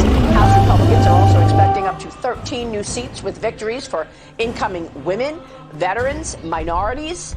House Minority Leader Kevin McCarthy joins me right now. And Congressman, it's great to see you this morning. Thanks very much for joining us. And this morning we are learning of another victory. Darrell Issa in California's 50th district, winning his race. Assess the situation for us. And before that, maybe you want to comment on what you just heard from Rudy Giuliani in terms of this active litigation that is to come, with lawsuits dropping tomorrow, Congressman. But what we need in the presidential race is to make sure every legal vote is counted, every recount is completed, and every legal challenge should be heard. Then and only then that America will decide who won the race. Remember, Maria, we are less than 21,000 votes away where the House we could win the majority. There are a number of seats, 10 seats that are still sitting out there. Republicans are leading in 3. They haven't called any of those. So why would you call the presidential race first? Remember the framework. I was on your show just the Sunday before the election. They said in the House, Republicans would lose 15 to 20 seats. Every pollster said that. Speaker Pelosi and Steny Hoyer. They also said we would lose the Senate and we would lose legislatures as well. What happened? We didn't lose one incumbent. We won every seat except one open. We won 28 of the 29 most competitive seats that Nate Silver laid out there. We are gaining and less than 21,000 votes away. We didn't lose the Senate. We didn't lose one control of any legislature. Actually, Republicans gained 3 new legislatures of control of. And we've had the most competitive presidential race in our modern history. That's why every vote should be counted, every recount to go forward, and every challenge should be heard. Because if it's still good to keep going on these congressional seats, carrying them out, I think we should actually do that as well for the highest office in the land. Well, I think you make a really good point, particularly after the media has taken us down many rabbit holes before. Russia collusion, obstruction, an impeachment trial based on no crime, and then a Democratic blue wave, and now, of course, this. Let me ask you about Nancy Pelosi. She has sent a letter out to members asking for their support. She wants to get reelected as Speaker of the House. What does that mean for you, and will she stay as Speaker, in your view? Well, only know in January, because to become Speaker, you have to have 218 votes on the floor. When she went up for that vote 2 years ago, there were 15 Democrats who voted against her. 10 of those Democrats will be coming to Congress. Those 10 vote against her again. She will not be Speaker of the House because she won't have 218 because of the gains of the Republicans. We are close enough now that we can control the floor with a few Democrats joining with us. Remember what America just said. They rejected this socialism. We won from Miami to New York to Minnesota to California. We won by Republican women winning. We'll have more women in Congress as Republicans than in the history of Congress. That says something about what President Trump has been able to do to expand this party, bring diversity, and that brings strength. The same thing that brings strength to America, diversity is now the Republican Party as well. Well, that's great news. Is she facing the extreme left in terms of how to govern? Maybe it's better for you to become Speaker in 2 years if she stays in place. Tell me about the infighting going on the other side. Well, I think it's better for America sooner a Republican becomes Speaker, but she's got internal fights because she promised them that she would win enough seats that they would keep the majority this time and next time. Now everything, not one of one. They only lost. They didn't defeat one Republican. And now in their own conference call, they call it a dumpster fire. They're yelling at one another whether they should call themselves socialists or not. And think about who lost. The former Secretary of Health herself a pragmatic socialist, and then we defeated a sitting chairman of the committee as well. Congressman, it's good to see you this morning. Thanks very much. Minority Leader Kevin McCarthy. We'll take a break. When we come back, Senator Lindsey Graham is here with a brand new, never before seen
Target something first.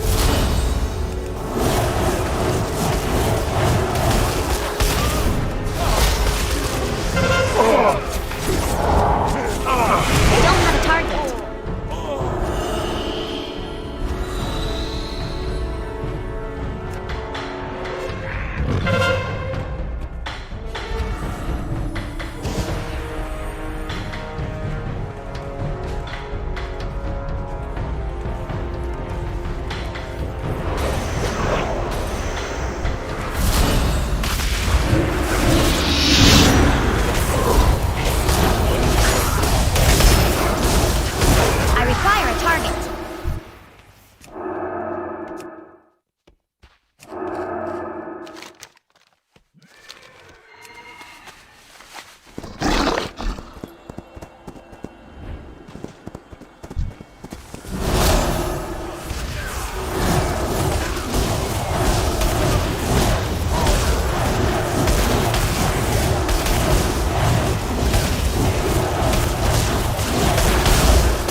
have a target. I need to target something first.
I am out of range.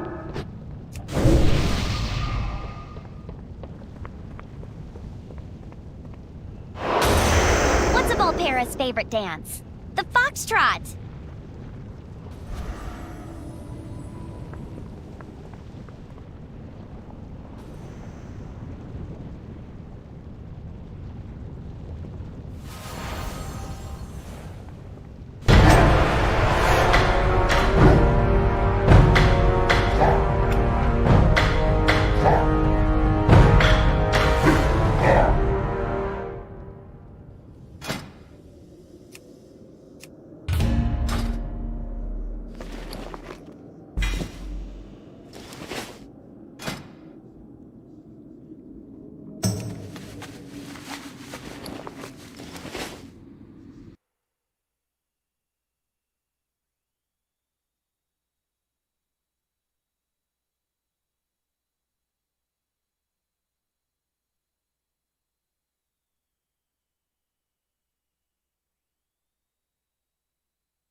Xbox Series X. So a big shout out to Microsoft and the Xbox refrigerator, the expansion card, which is great, so you don't necessarily need a full-on external hard drive. 2, Doom Eternal, all 3 Fables are on here, Fallout New Vegas, Five Nights at Freddy's 1 through 4, the entire Gears of War and Halo series is available to play, but there's a good chunk of it. It is somewhat of a pain to have to look up whether or not you can play some of these old games on the Series X.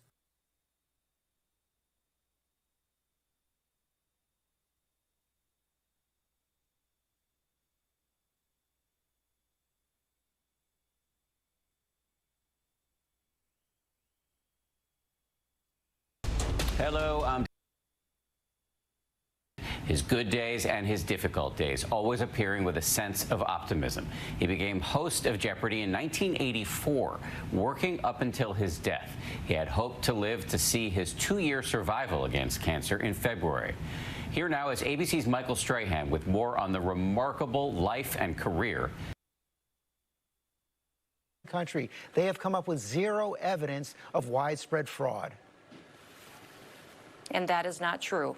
That is absolutely not true. People have signed legal documents, affidavits stating that they saw illegal activities, and that is why we need to have this conversation in court. The New York Times itself said that there were clerical errors. If No you look at what happened in widespread Michigan, fraud, Governor. That's that we very had different. computer glitches that changed Republican votes to Democrat votes. You look in Pennsylvania, dead people voted in Pennsylvania. So, George, I don't know how widespread it is. I don't know if it'll change the outcome of the election. But why is everybody so scared just to have a fair election and find out?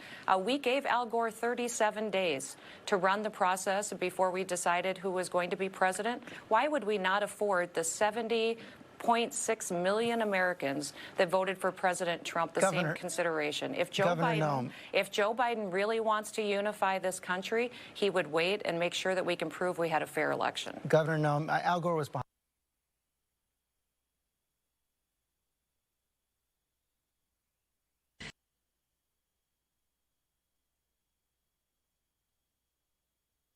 We're hearing lots of allegations of a dead person voted. We heard a report from one county in Michigan where the election software mistakenly counted 6,000 votes that were cast for Donald Trump. It switched them to Joe Biden. Now, they apparently caught that, but that same software is used in 47 counties throughout Michigan. That needs to be examined to determine that there's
The Fox 5 Surprise Squad.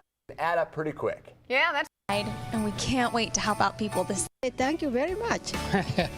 This is today. I just got lucky. I was in the Army.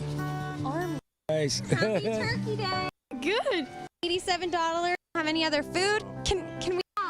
And I see that you only have water. You don't have a turkey. You don't have any other food. Can we buy you some more food? Is there anything else that you need? I'd give it to someone who needs it, ma'am. I really don't. We would love to do this for you. Okay. No okay. problem. Is it just going to be you this Thanksgiving? Me and my fiance. That's all. Uh-huh.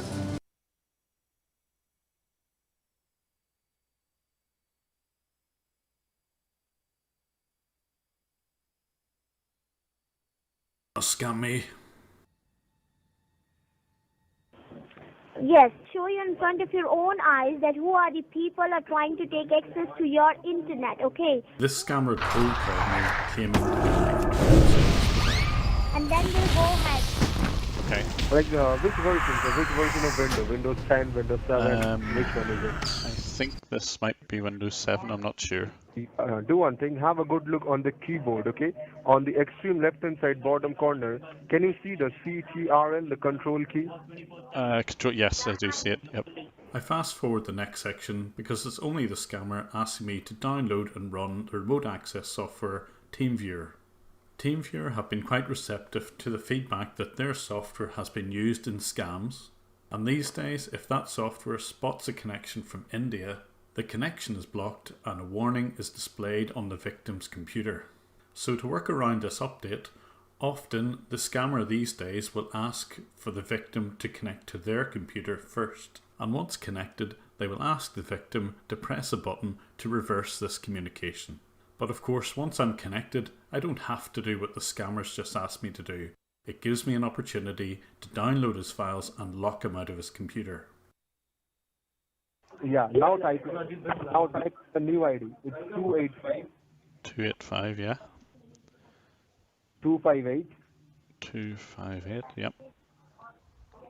783. 783. Yeah, below that you'll see a blue box written connect. Click on connect. Connect, yeah. Oh, right, yeah. Now is it asking for a password? It is asking for a password, yeah. Yeah, type in the password. It's 7921. 7921. Yeah, click on log on. Log on. Yeah. Just wait, don't touch anywhere. On the top, you'll see three options like action, view, communicate. Okay. Yeah. Do one thing. Click on communicate. Click on communicate. Is it down at the bottom there somewhere? First things first, I've got to blank out a screen and lock him from his keys. So click on communicate. Hold on, I'm trying to now find it. Now click on switch side with. Sorry. Yeah, I'm just trying to find it. Click on communicate. Yeah, on the top, middle on the top, you'll see three options like action, view, communicate. Okay. Click on communicate. Now click on switch side with partners. Right. Okay. I can. Don't click anywhere. Okay. Switch side with partners. Right. Now that I've locked him from his keyboard and mouse, it's time to root around his PC. Did you click on communicate? Did you click on switch side with partners? Yeah, I did. I think it did anyway. Okay. Sorry? I think it did. I'm not really that good with computers, so maybe you can help. Hold on. Sure. Just hold on. Okay. Just hold on, sir. I'll transfer the call to my senior technician. He'll have a talk with you. Just have a talk with him, okay? Okay. All right. Yep. Okay. Hello. Hello. Hi. Hi. Thank you, Ben Holzer. This is Wilson, and I'm senior technician out here. How are you doing today? Not too bad. Yeah. I don't know what's happening here, but maybe I've hit the wrong button or something. Have I? Okay. Now that I've downloaded his files, it's time to lock him out of his computer by using the command syskey. I think. Now, can you see your ID and the password once again? Yep. Syskey command will prevent him from logging back into his machine without my password. Oh, I did. I think there was some problem with that ID. That's why 756, sir. 756, not right. 46. Okay. Sorry, not very good with these. I'm just repeating the numbers once again. It's 119. Yeah. 756. Bingo! I've locked him out of his machine. If he wants to log back in again, he's going to have to know the password I just typed. Right. Okay. I hunt around his machine a little more to see if there's any files I missed. I don't think so. Connect. Okay. It said, I don't know what this is. Connect. Now, can you just read me the numbers, what you have written there? Yeah, it's 116. 406. I have a look carefully at the software which is installed on the scammer's machine. There's not really of much interest other than a bit of pirated software which allows him to view colleagues' screens. He also runs ByteFence anti-malware. Sir, Right. I fire up his browser to see if I can find anything interesting in his history.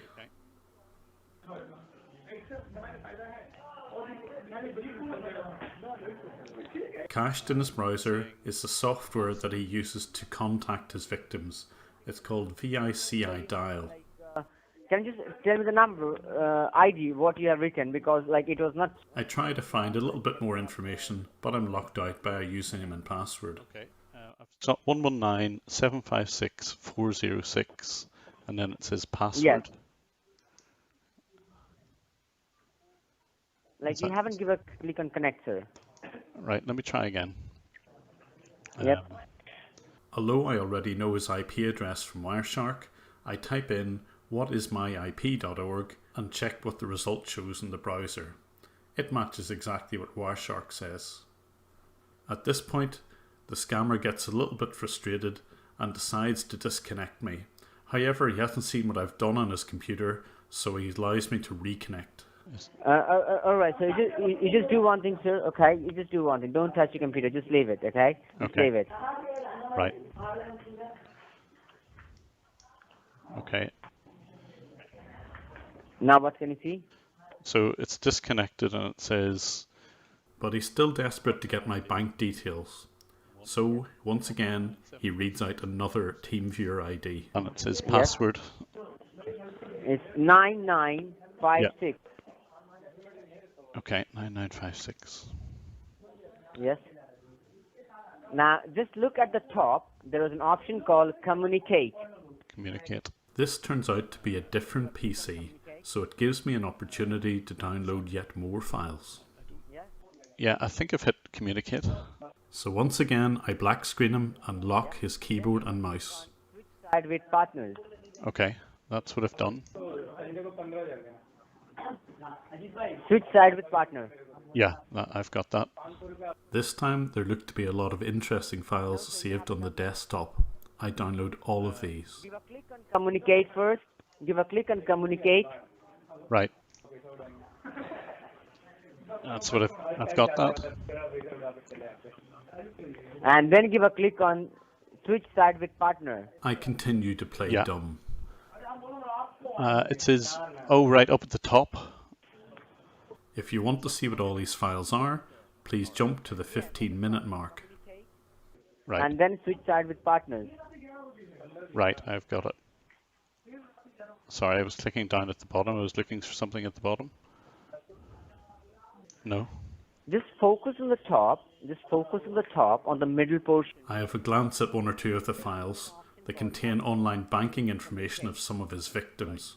Now that I have all of his files, I decide to let him connect to my computer. It says computer sign. Oh, sorry, I see it. Switch sides with partner. I see that now.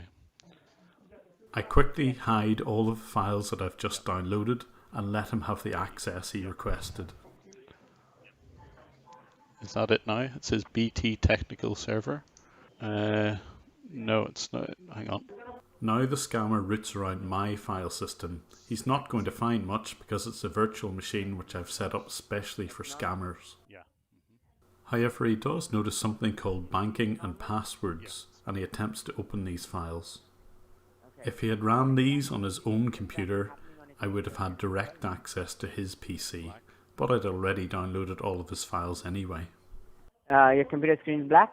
It is, yeah. Okay, and they are trying to access your internet and all the stuff.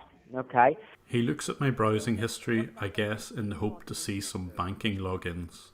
Unfortunately for him, it's completely blank. Browsing the web and that sort of thing. How do you know what the problem is? So like you don't do. Alright, so you don't do much more things on this internet. Not on the internet, no. Just like Facebook and that sort of stuff. Okay, alright. And like how many devices have been connected with the same internet? Probably just about like one or two, like an iPad and an iPhone and stuff. Okay, so that means you normally do from iPad and like do iPad, right? Yes, that's right. Yeah. Okay. So what's the problem? Can you see what the problem is? Yes, so now we can identify the problem. Like there is 15 hackers was found onto your banking.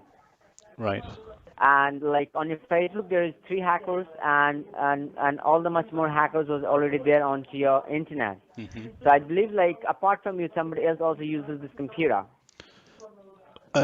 Well, sometimes my family would, but really it's usually just me.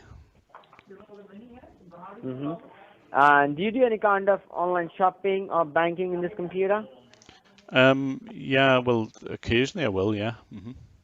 So this is really what the scam is about. He wants to get all of my login details for my bank so that he can log in and clear it out.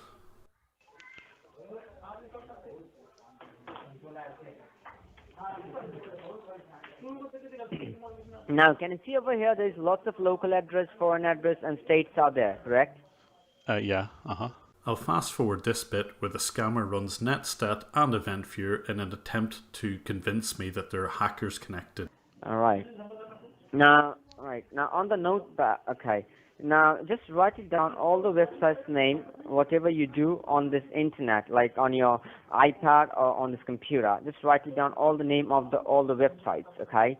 So you can able to protect your websites, and we can provide all the securities and all like everything on your notepad, like on your website, okay? That's the ones I would usually use. So most of the time you uses these 4 things. He's a bit disappointed I don't mention online banking. And do you do any kind of banking or any kind of financial things? Usually just on my phone. But you're using the same internet, right? Oh yeah, Okay, so just Yeah. writing down that as well. Oh yeah, well on my phone. Yeah, so phone. Yes, sir. Oh, sorry. Phone bank. So website's name, not the phone bank like that, just name of the website. Oh right. Like, hello? Are you still there?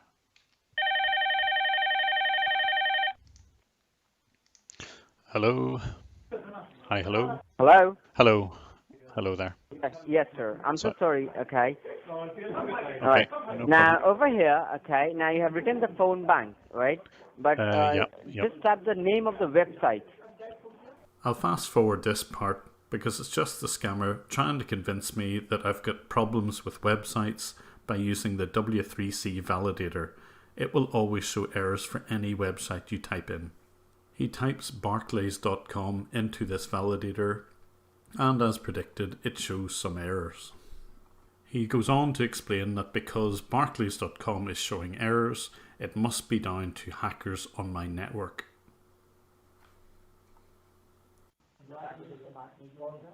How do I connect? Don't do anything, sir. Don't do anything, sir. I get bored and attempt to make a connection back to the scammer's PC.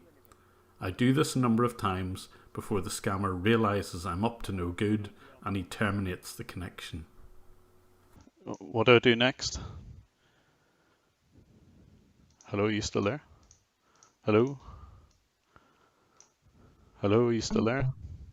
I warn him that he's been syskeyed before I start to have a look at the files that I've downloaded in detail.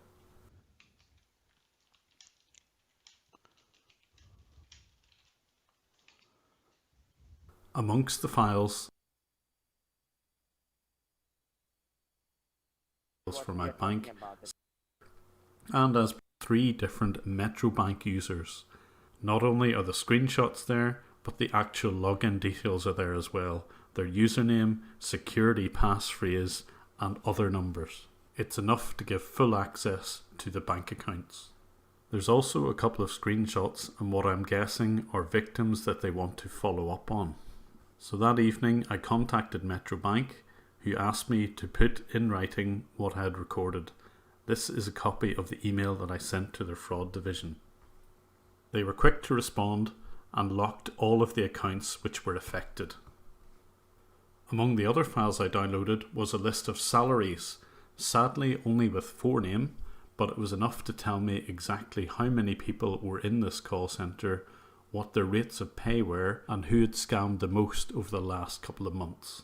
But one of the most damning files that I found was a list of call records for one particular day at the end of October. You can see from the timestamps of this file just how many calls they make in a very short period of time. They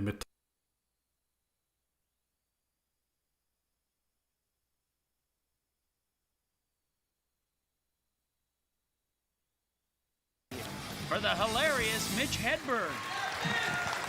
I like to wear this pass because it helps me know when I'm upside down.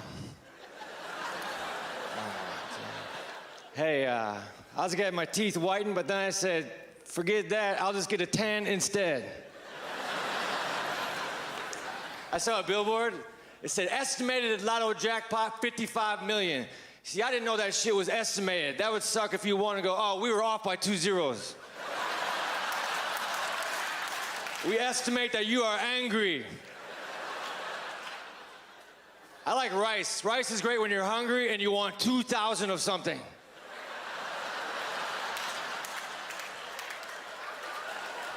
I saw a commercial on late night TV. It said, forget everything you know about slipcovers. So I did. And it was a load off my mind. Then the commercial tried to sell slipcovers, but I didn't know what the hell they were. You guys are cool, man. Canada is all right.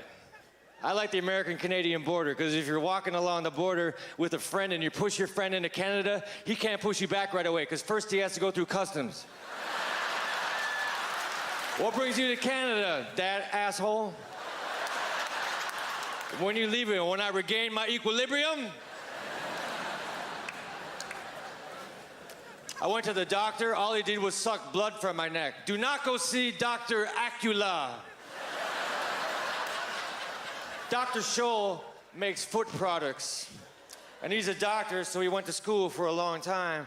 But it doesn't take a lot to figure out that stepping on a cushion will be more comfortable. That guy wasted lots of time at school, because I'd have bought that shit from a Mr. Scholl.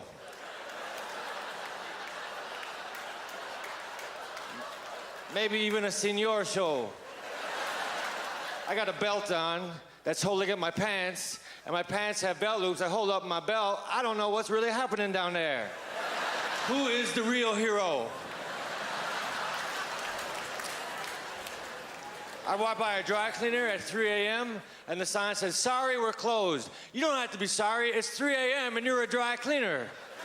It would be ridiculous for me to expect you to be open. I'm not gonna walk in at 10 a.m. and say, hey man, I walked by at 3 and you guys were closed. Somebody owes me an apology.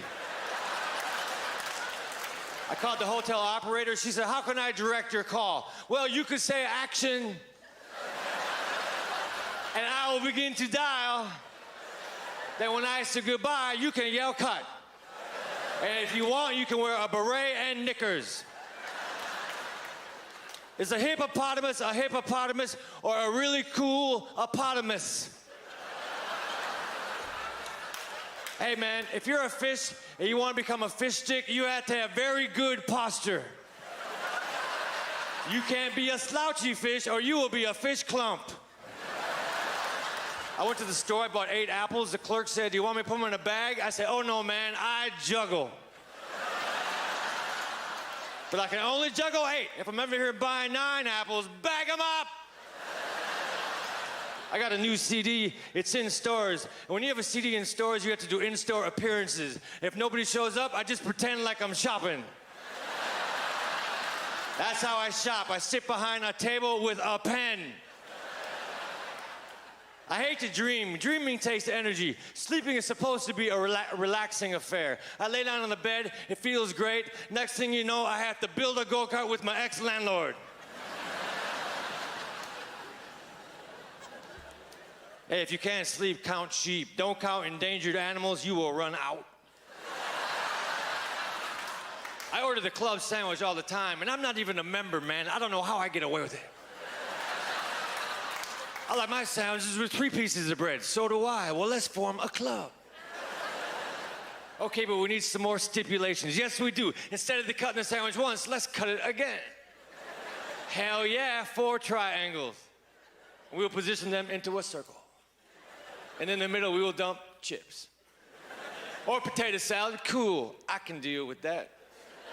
Let me ask you a question. How you feel about frilly toothpicks? I'm for them. Well, this club is formed then. I like to take a toothpick and throw it in the forest and say, you're home. Some people think I'm high on stage. I would never get high before a show, because when I'm high, I don't want to stand in front of a bunch of people that I don't know. That does not sound comfortable. Like when you're high and a joke doesn't work, it's extra scary. It's like, whoa, what the hell happened there? I am retreating within myself. Why have all these people gathered? And why am I elevated? Why am I not facing the same way as everyone else? And what is this electric stick in my hand? I like the way this is situated here. It seems like you guys were chasing me, closing in, then said, "F it, let's sit down." All right, thank you very much.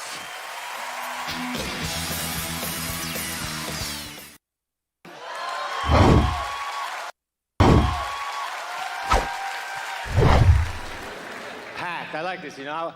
I was here in 1998, and I performed here, and I had a pretty good set, you know. I thought it was cool. People laughed a lot, you know. But then they didn't bring me back for 3 years now. So tonight I'm going to try to suck. Maybe they'll get me back next year. I don't really like beer. I like to have a Jack and Coke, but they won't let us have it back there. One time I had a Jack and Coke, it had a lime in it, and I saw that the lime was floating. That's good news, man. Next time I'm on a boat and it capsizes, I will reach for a lime. I'll be water skiing without a life preserver on. People will say, "What the hell?" And I'll pull out a lime. And a lemon, too. I'm saved by the buoyancy of citrus. I thought my teeth were white until I washed my face with Noxzema. They are off-white. I'm not even white, I'm off-white. It's a new race, we will prevail.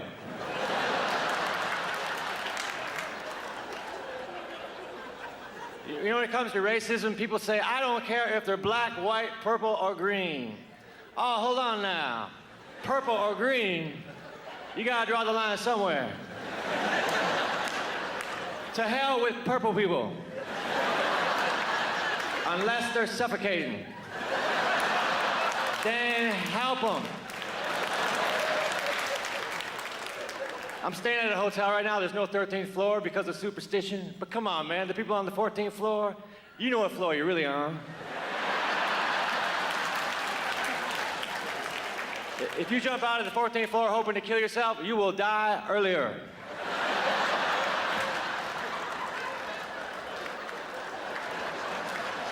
"13 is an unlucky number. If 13 is unlucky, then so should the letter B be, because B looks like a scrunched together 13. Hello, what is your name? Bob. Get the hell away.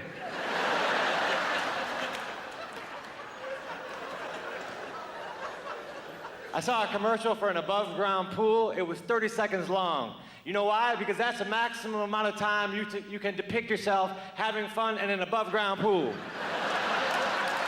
If it was 31 seconds, the people in the pool would be going, "What the hell? What am I supposed to do now? The water's only up to here.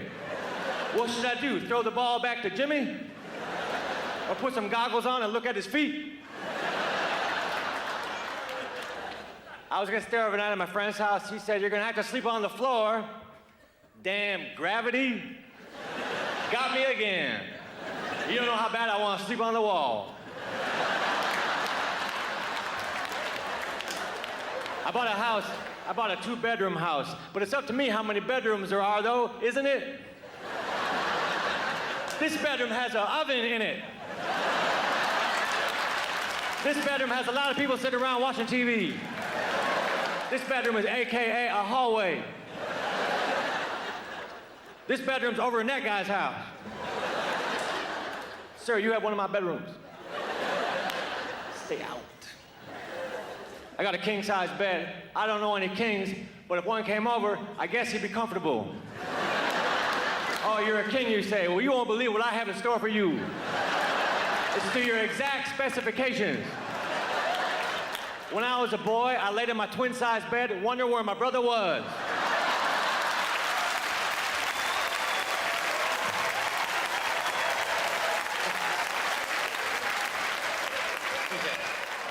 See, I live in the U.S. If you're in the U.S. and you can trick someone into thinking they're in Canada, you can get more money for a magazine.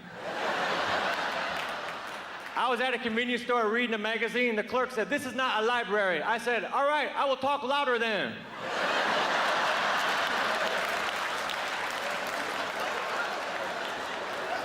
I was at a restaurant. I ordered a chicken sandwich, but I don't think the waitress understood me because she said, "How would you like your eggs?" So I tried to answer her anyhow. I said, "Incubated." And then raised, and then beheaded, and then plucked, and then cut up, and then put onto a grill, and then put onto a bun. Damn, it's gonna take a while. I don't have time. Scrambled.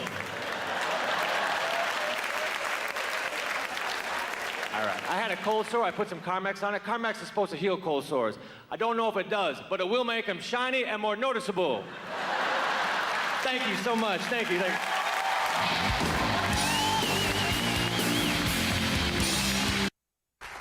All right, welcome back. People have seen me at the store. You know? And that would be a better introduction. You might have seen this next comedian at the store.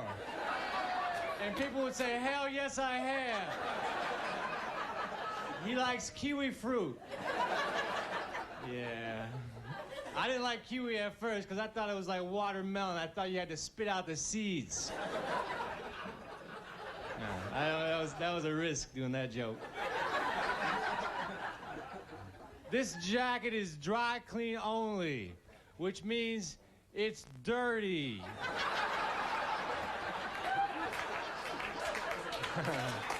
Dry clean only, all right, here we go.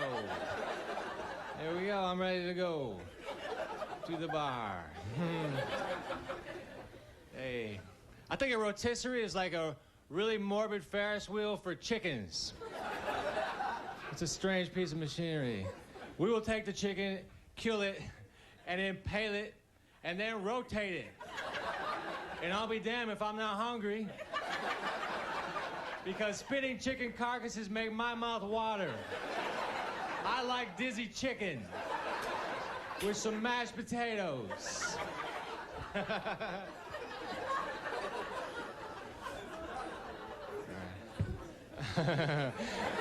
You know, you can't please all the people all the time. And last night, all those people came to my show.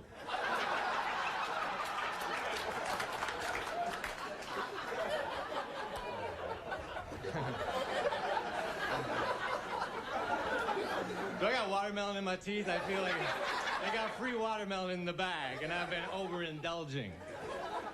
I opened up a yogurt, and underneath the lid, it said, "Please try again." They were having a contest I was unaware of. But I thought I might have opened the yogurt wrong.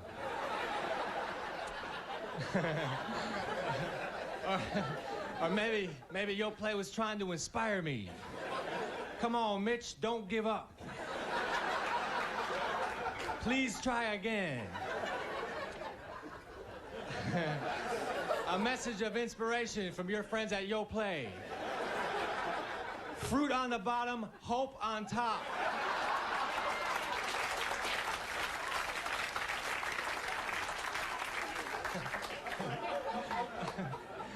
I'm so unanimated once the cameras are rolling. At the wrong time to be unanimated, I would say. All right. I can't wait till this set's over because I have a roll of lifesavers in my pocket and pineapple is next.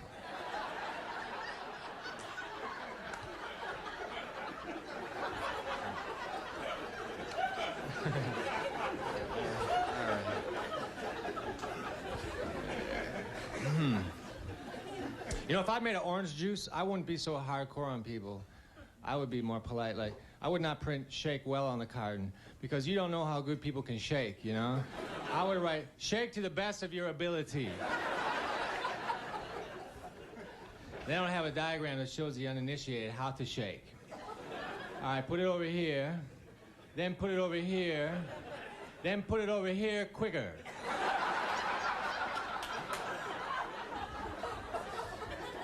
I like to work in Las Vegas. Las Vegas is a very exciting town. And, I work at the Riviera Hotel. There's 4 comedians on the bill, and we all had similar hair because we were all using the Riviera in-house shampoo.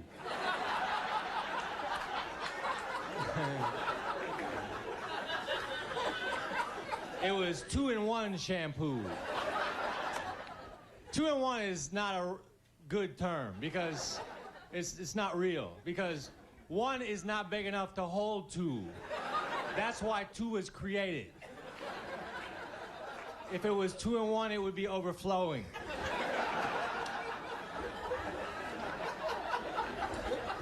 I like to play blackjack. It's my favorite game. And my friend is a blackjack dealer, and on his forearm, he has a tattoo of an ace and a jack. See, I'm a blackjack player. On my forearm, I'm going to get a tattoo of a 10 and a 2.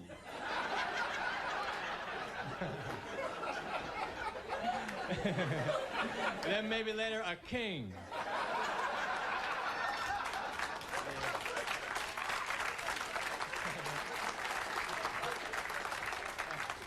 I wish 12 was a game in Las Vegas. All right. I basically said the joke again. I get up in the morning and I make myself a bowl of instant oatmeal, and then I don't do anything for an hour, which makes me wonder why I need the instant oatmeal. I could get the regular oatmeal and feel productive. I like Kit Kats unless I'm with 4 or more people.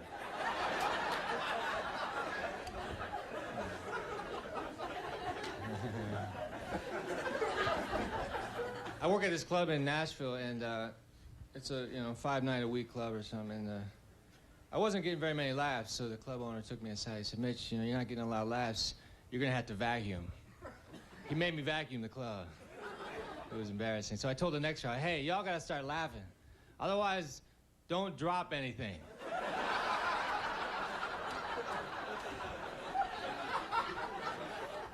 Were they a good crowd? Yeah, they were neat. Some comedy clubs, they hand out comment cards. Those are rude. I don't like those. You know? Like, I'll pretend this is one here. Like, people fill it out, there's a name and address, and there's a line that says comments, and people write down what they thought of the show. And sometimes people write negative things, and that's not necessary. Like, I read something that say, "Mitch sucks." Then you look up above, it has their name and address. That's right, I do suck, but I got a lot of free time. Thank you very much, ladies and gentlemen. Mitch Hedberg! All right, some Canadian television exposure, finally.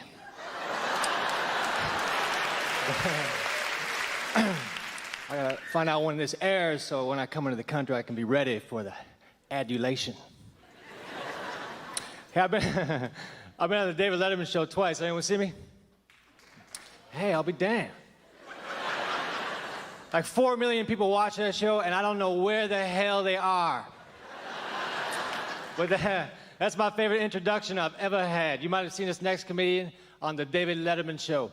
But I believe more people have seen me at the store. And that would be a better introduction. You might have seen this next comedian at the store.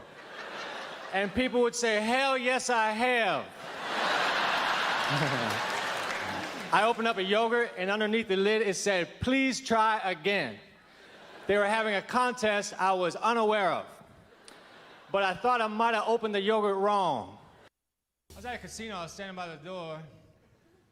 And a security guard came over and said, "You're gonna have to move. You're blocking the fire exit." As though if there was a fire, I wasn't gonna run. If you're flammable and have legs, you are never blocking a fire exit.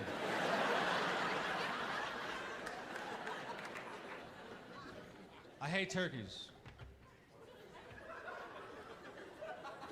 If you go to the grocery store and you stand in front of the lunch meat section for too long, you start to get pissed off at turkeys. You see like turkey ham, turkey pastrami, turkey bologna. Somebody needs to tell the turkeys, "Man, just be yourself."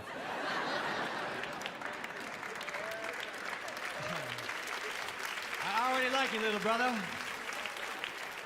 You do not need to emulate the other animals. You got your own thing going. I used to draw you.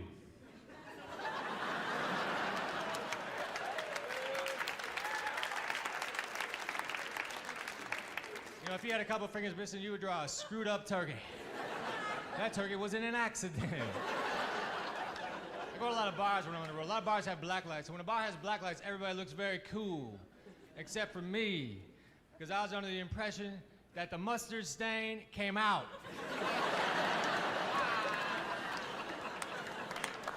I think Pizza Hut is the cockiest pizza chain on the planet, because Pizza Hut will accept all competitors' coupons. That makes me wish I had my own pizza place. Mitch's Pizzeria. This week's coupon, unlimited free pizza.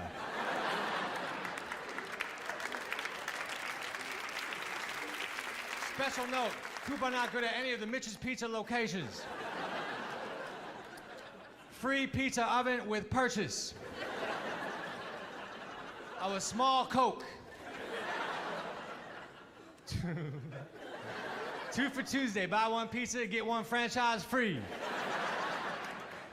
Whenever I walk, people try to hand me out flyers. And when someone tries to hand me out a flyer, it's kind of like they're saying, here, you throw this away.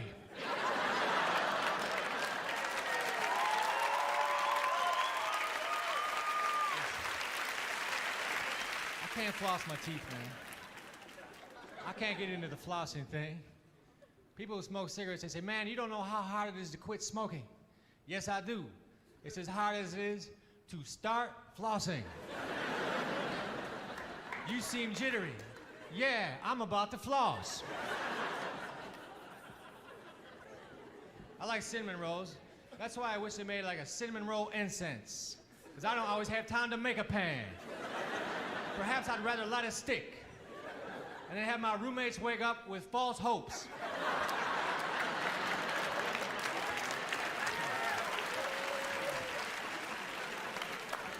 I played in a death metal band. People either loved us or they hated us, or they thought we were okay. A lot of death metal bands have intense names like Rigor Mortis, or Mortuary, or Obituary. We weren't that intense. We just went with Injured. Later on, we changed it to a cappella as we were walking out of the pawn shop.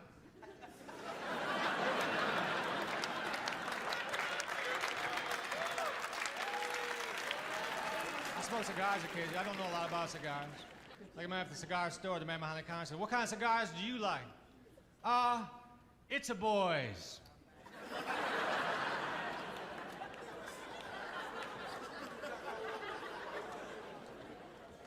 I was at a bar, I was minding my own business, no one was talking to me because I just did a show.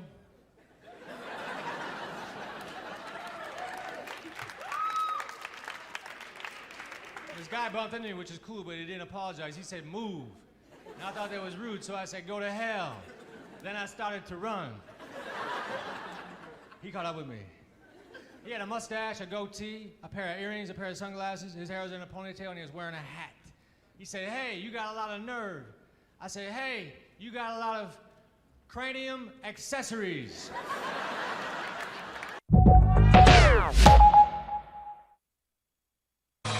I have limited counter space. Please remove your hot dog. All right. I don't see why you can't just service our food, Frank. We are paying customers, you know. Hey, I did not lose a leg in Vietnam so that I could serve hot dogs to teenagers. You have both your legs, Frank. Like I said, I did not lose a leg in Vietnam.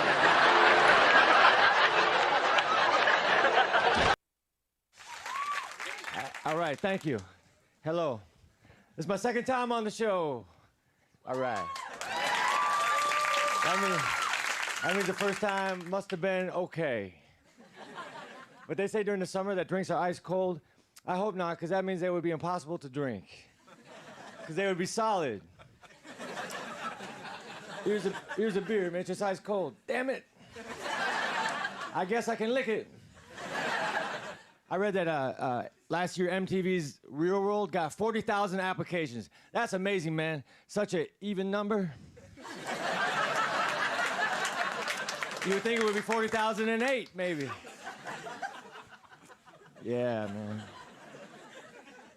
I got a lamp in my hotel room and it has a 3-way light bulb in it. If you don't know a light bulb's a 3-way light bulb, it messes with your head. Because you go to turn it off and it just gets brighter. Like, damn it, light bulb, that's the exact opposite of what I want you to do. Then you turn it again and it gets brighter once more. I will break you. That's the only reason I had this thing out here. Oh, yeah, man. I saw a commercial that said, forget everything you know about slipcovers. So I did. And it was a load off my mind. Then the commercial tried to sell slipcovers, but I didn't know what the hell they were. Now, is a hippopotamus, or a really cool opotamus? That's good.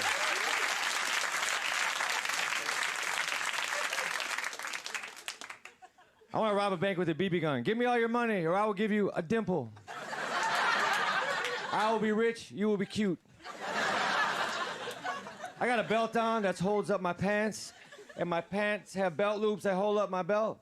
What the hell is really going on down there? Who is the real hero?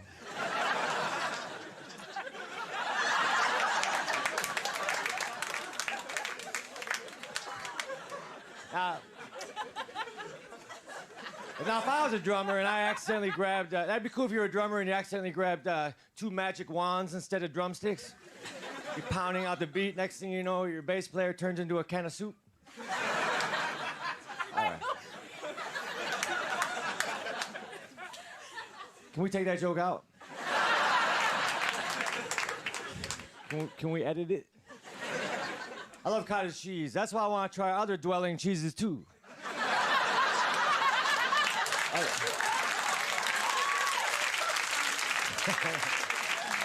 I want to try studio apartment cheese. Or maybe igloo cheese. Or if I'm feeling adventurous, mobile home cheese. Don't eat mobile home cheese during a tornado. It would be devastating. Dr. Scholl makes foot products. And he's a doctor, which means he went to school for a long time. But it doesn't take a lot to figure out that stepping on a cushion will be more comfortable. That dude wasted lots of time at school. Because I would have bought that from a Mr. Scholl.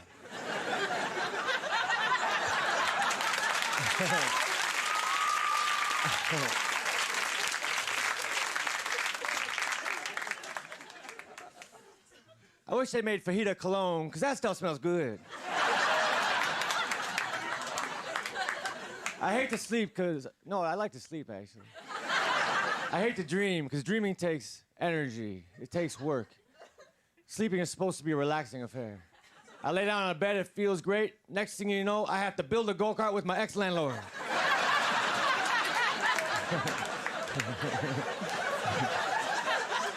Hey, if you can't sleep, count sheep. Don't count endangered animals, you will run out.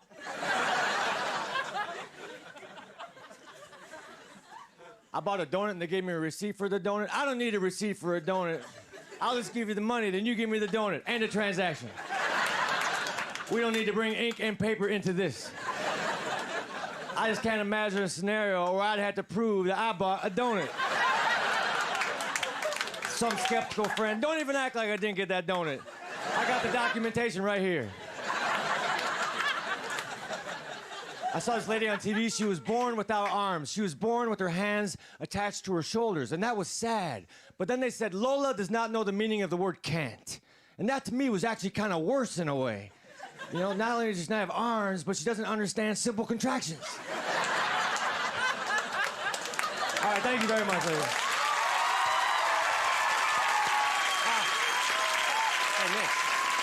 That's hilarious. Thank you. Thank you. Mitch Hedberg, everybody. We'll take a break. We'll be right back. I'm a loser, people. Oh, yeah. Let's get that out of the way. You know, 36, not married. I sleep on a futon. You know, my back hurts. It's awful. I'm at that age where everybody I know is getting married. People, let me ask you a question. Why the hell do people keep getting married? You know what I mean? Isn't anybody looking at the stats? What's it like, 3 out of 4 marriages go right down the drain now? People, if you were going skydiving and they told you 3 out of 4 parachutes weren't gonna open, you'd be like, yo, forget it, I'm not going. I don't like those odds. I'm just kidding, people. You know what? I'll get married. I'll get married the day I see a married guy who actually, like, looks happy. You know what I mean? Because every time you see a married dude, anytime you ask them what it's like being married, they always tell you it's good, but they have a look on their face like they have, like, an appendicitis. Oh, it's hilarious. You're like, yeah, you know, so what's it like being married? They're like, you know, it's good. It's good. That's good. You know, it's a lot of work, but, you know, it's good. You know, when you meet the right person and, you know, it starts to click, you know, it's a good thing. I enjoy it. You'll meet that person, you know when you know. I can't feel my legs. No, you know when you know. It's a good thing. Just...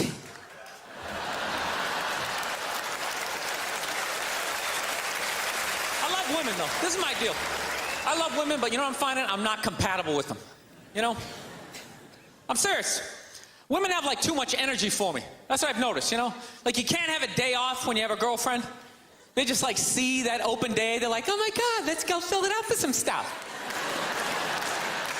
No, and then they just come at you with one horrible idea after another. Horrible ideas like, you want to make some sandwiches and go to the park? No, every one of their ideas involves, like, walking around, like, looking at stuff. It's almost like they're trying to wear you down. After, like, 2 or 3 stores, you're, like, leaning on stuff. I don't care. Just buy something. I don't care. You know what the worst one is? You ever get that one? You want to go to brunch? You want to go to brunch on Sunday? And inside you're like, no! But you can't say that. You got to keep them happy, right? So what do? You're like, yeah, let's go to brunch. What a great idea. Why would you want to sleep in on a Sunday when you can go pay $18 for eggs? Now you're thinking. Now you're thinking. Then we can sit around and listen to your friends have moronic conversations about the eggs, like, is that pesto? Is that pesto in your omelet? Oh, it's asparagus. It's asparagus. I thought it was pesto. Oh, you just want to flip the whole table over and just run out of there. So... I was dating this girl recently. This girl's like really like into like women's issues. She got me this book on women's lib one time, right? So I'm reading this thing. I think women's lib was a great thing. Like back in the 70s, I thought it was cool, you know? Over the last couple of years, though, I think that whole women's movement, it's really starting to morph into kind of like this reverse pimping kind of thing, you know? Because every time you see them on TV, they always say, all we want is to be treated exactly like guys, right? But if you listen to them, they don't. They only want the good stuff of being a guy. They look at a guy's life like it's like a buffet. Like you just can start picking out stuff, like same amount an hour, we'll take some of that. Pay for the movie, that's okay, you can keep that one, I like that one. This is nice, that's yucky, that's icky. I mean, come on people, you can't choose. This girl gave me a rough time one time. She goes, well, why does a guy make more an hour to do the exact same job? I go, I'll tell you why. Because in the unlikely event that we're both on a Titanic and it starts to sink, for some screwed up reason, you get to leave with the kids and I have to stay.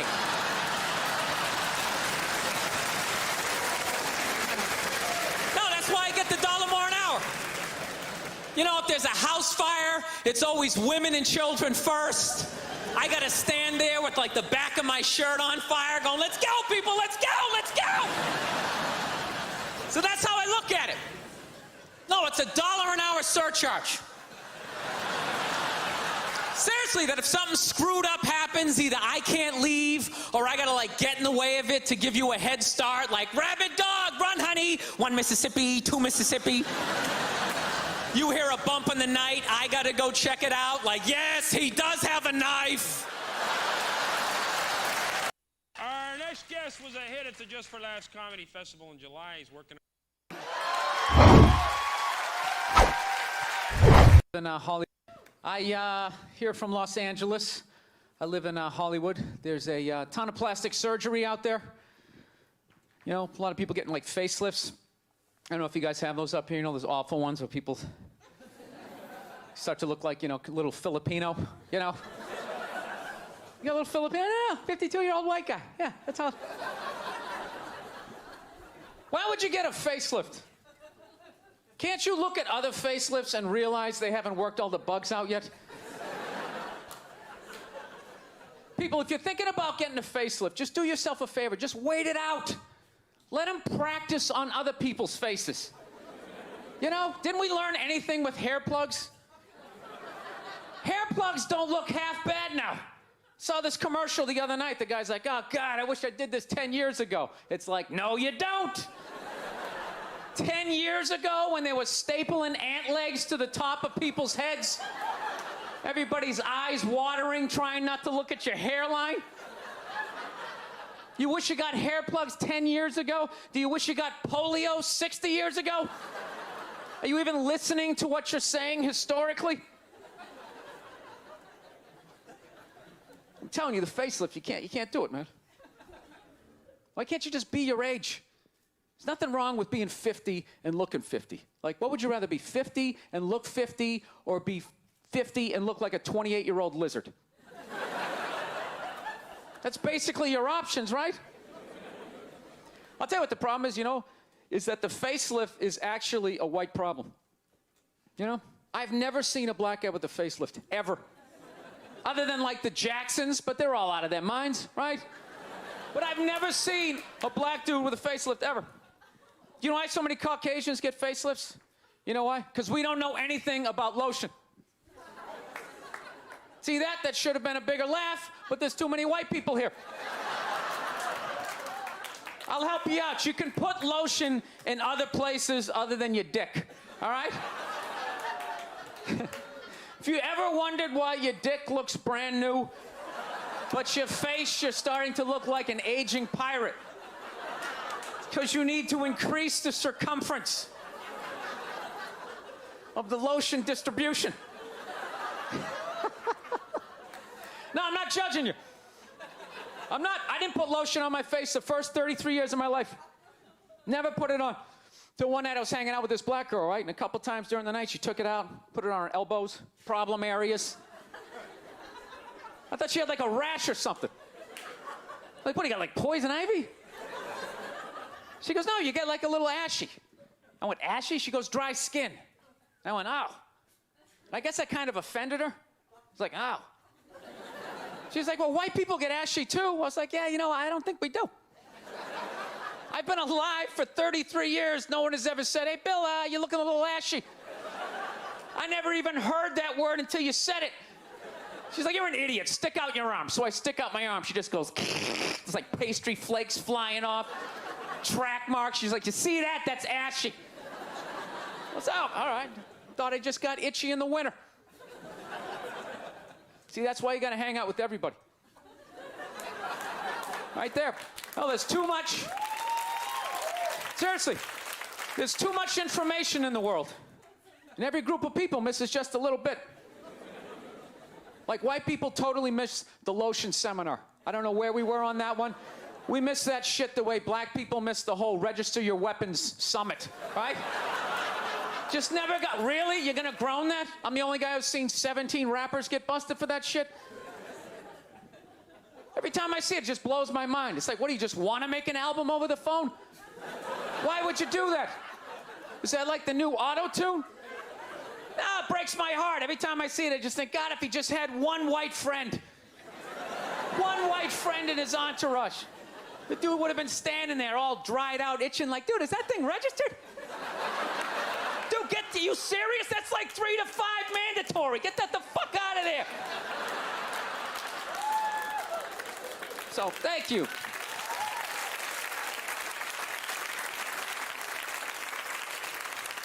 So, Schwarzenegger just got busted down on the States, yeah?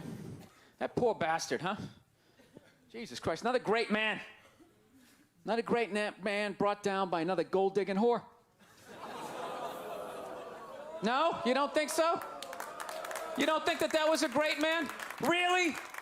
3 decades of awesome movies? Bangs one maid and now you don't like him? Tell you something, that's a great man. He is. First of all, I get why he did it. Why wouldn't he think he could get away with it? Look at his life. Look how he talks. That's That guy should be unloading trucks in Transylvania. That should have been the height of his success. But because he's a great man, he had the balls to move to America and became famous for lifting weights. I lift weights, no one gives a shit. He stands there, people can't get enough of it. That should have been the height of his success. He says, fuck that, I'm gonna be an actor, despite the fact no one can understand me. Acid was my favorite drug. Acid opened up my mind, it expanded my mind. Because of acid, I now know that butter is way better than margarine. I saw through the bull.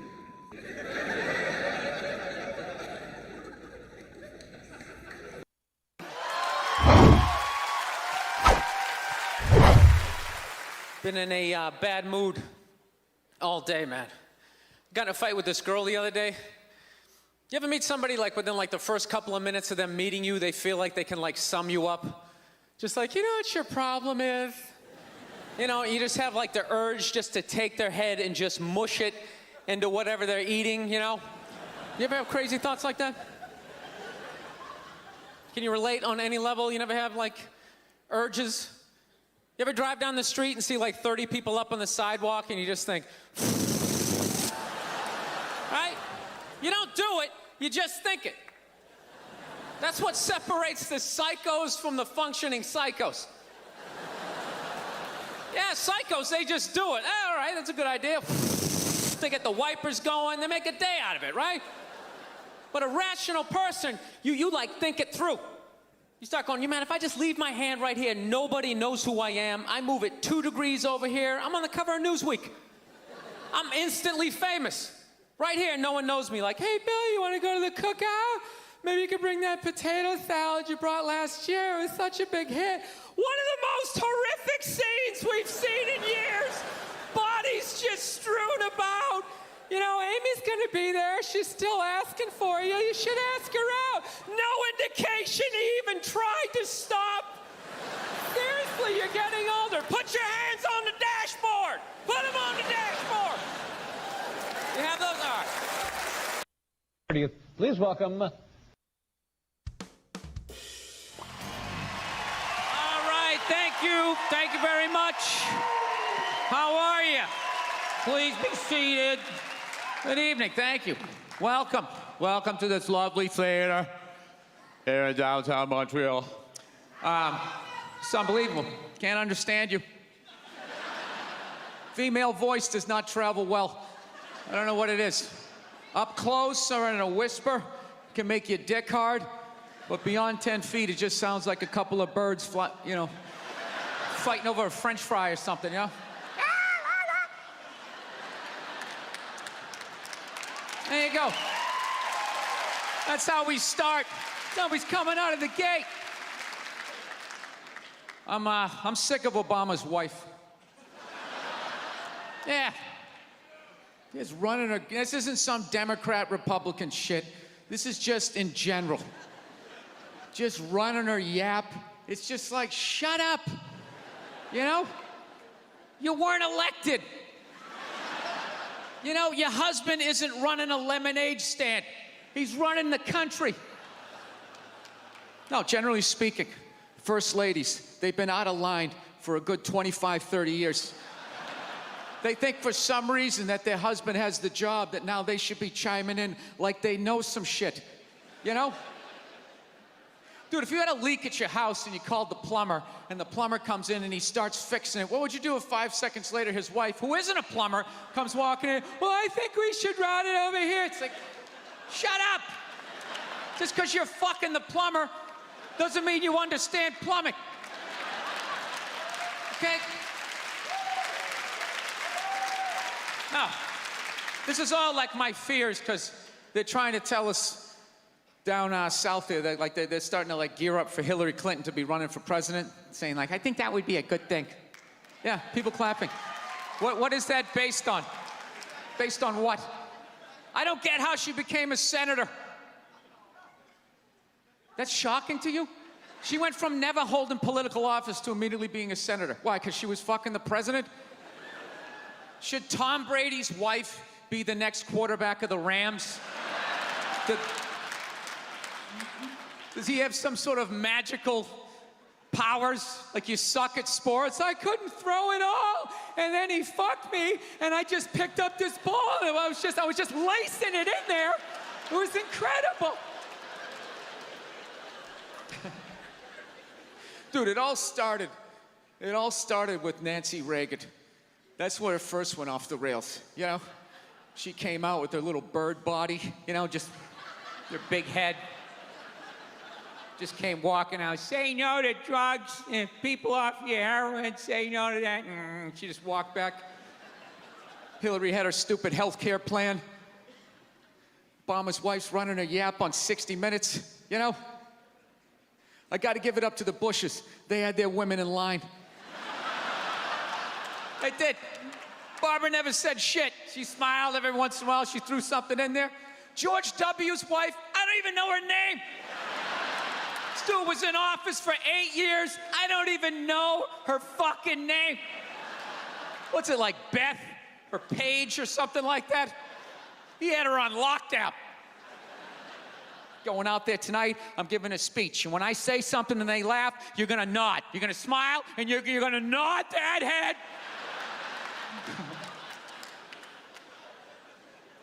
Is this how it's gonna be? Really? Do you think like me saying this is somehow gonna affect? She's still gonna win. Listen, let me ask you this question. Do you think that a woman being president is gonna affect anything? Do you? Oh, do you? What are they gonna do? What are they gonna do? What the fuck is she gonna do? Do you know what the president makes? The president makes $400 grand a year. That's it. He's supposed to keep bankers in line that get like $100 million bonuses. I'll tell you, if you really want, nothing's gonna change, okay? Black, white, dick, or clam. It doesn't make a bit of difference. Nothing is gonna change until somebody's got the balls to start a group, go over the wall of one of these gated communities, and you start slitting some throats. And not just random throats, the right throats. You gotta climb up a tree, be up there with your scope, knowing that in 11 fucking minutes your life is gonna end, right? And take out many of those people as you can. Yeah, other than that, it's just gonna be a pair of tits saying the same shit to you. I'm staying in a hotel, everybody. I like staying in hotels. They make me feel comfortable. I feel safe in a hotel. You know, you got the lobby. There's always somebody down there in case an axe murderer comes in. That's the first person that's gonna get killed. You can hear their screaming when you're up in your room.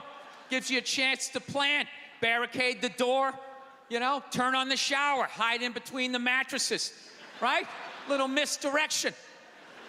Back in the day, I used to stay in motels. I hated staying in motels. Could never feel safe. You were lying in a bed 2 feet from a door that just opened up out into a parking lot. Anybody in the world could just come walking up, kick the door open, you motherfucker, just drag you out of the bed. And you're just lying in that bed, so not ready to have a fight to the death. Sitting there half naked, like nodding off. Meanwhile, there's some guy on the other side of the door with a chainsaw, like. You're lying there like, it's kind of early to be trimming the hedges. But when that dude comes through that door, you lie to yourself as a man that if something like that happened, dude, I just jump up, grab a lamp, let's fucking do this. You know what the reality is? Most people, the best you could do is maybe make a weird noise. Just be like, and that would be it. That would be it. That dude just come in. The last thing you'd see is just ceiling carpet, ceiling carpet, ceiling carpet, ceiling carpet, ceiling carpet. Looking upside down back at your own body, right? I will say this. What I do enjoy about this theater is nobody has told me it's haunted. Anytime you go into a theater, they always give you the history. It was built 1948. It was a tribute to Rocket Richard. Everybody chipped in, blah, blah, blah, blah, blah, blah. And we have a ghost. His name is Michael. I immediately lose all respect for anybody over the age of 8 that still believes in ghosts. It's like, really? You still believe in specters and goblins? What is the end game of being a ghost? I don't get it. You can go anywhere you want to go in the world. You're just gonna stay in a basement for the rest of your life? Just waiting for once every 6 months somebody comes down to check the boiler and you get to be like, why wouldn't you go somewhere? Dude, I'd fly right to Washington, D.C., fly right into the CIA building, just start sitting in on meetings. Like, these guys are out of their fucking minds. Fly to the Super Bowl, go right into the huddle. I always wondered what they talked about. I'm not gonna spend the rest of my life in an attic.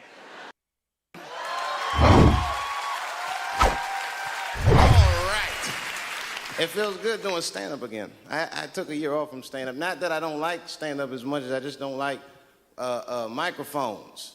I'm sick of talking in them. I mean, I used to work at Burger King for 6 years. I didn't work the mic, I worked the grill. A guy named Steve used to work the mic, and I thought he was just a pain in my ass. He used to, every time someone orders something, "Hi, how are you? Could I have a Whopper with cheese?" "Sure." "A Whopper with cheese?" "You son of a bitch, I'm right behind you. Just turn around and ask me for a Whopper."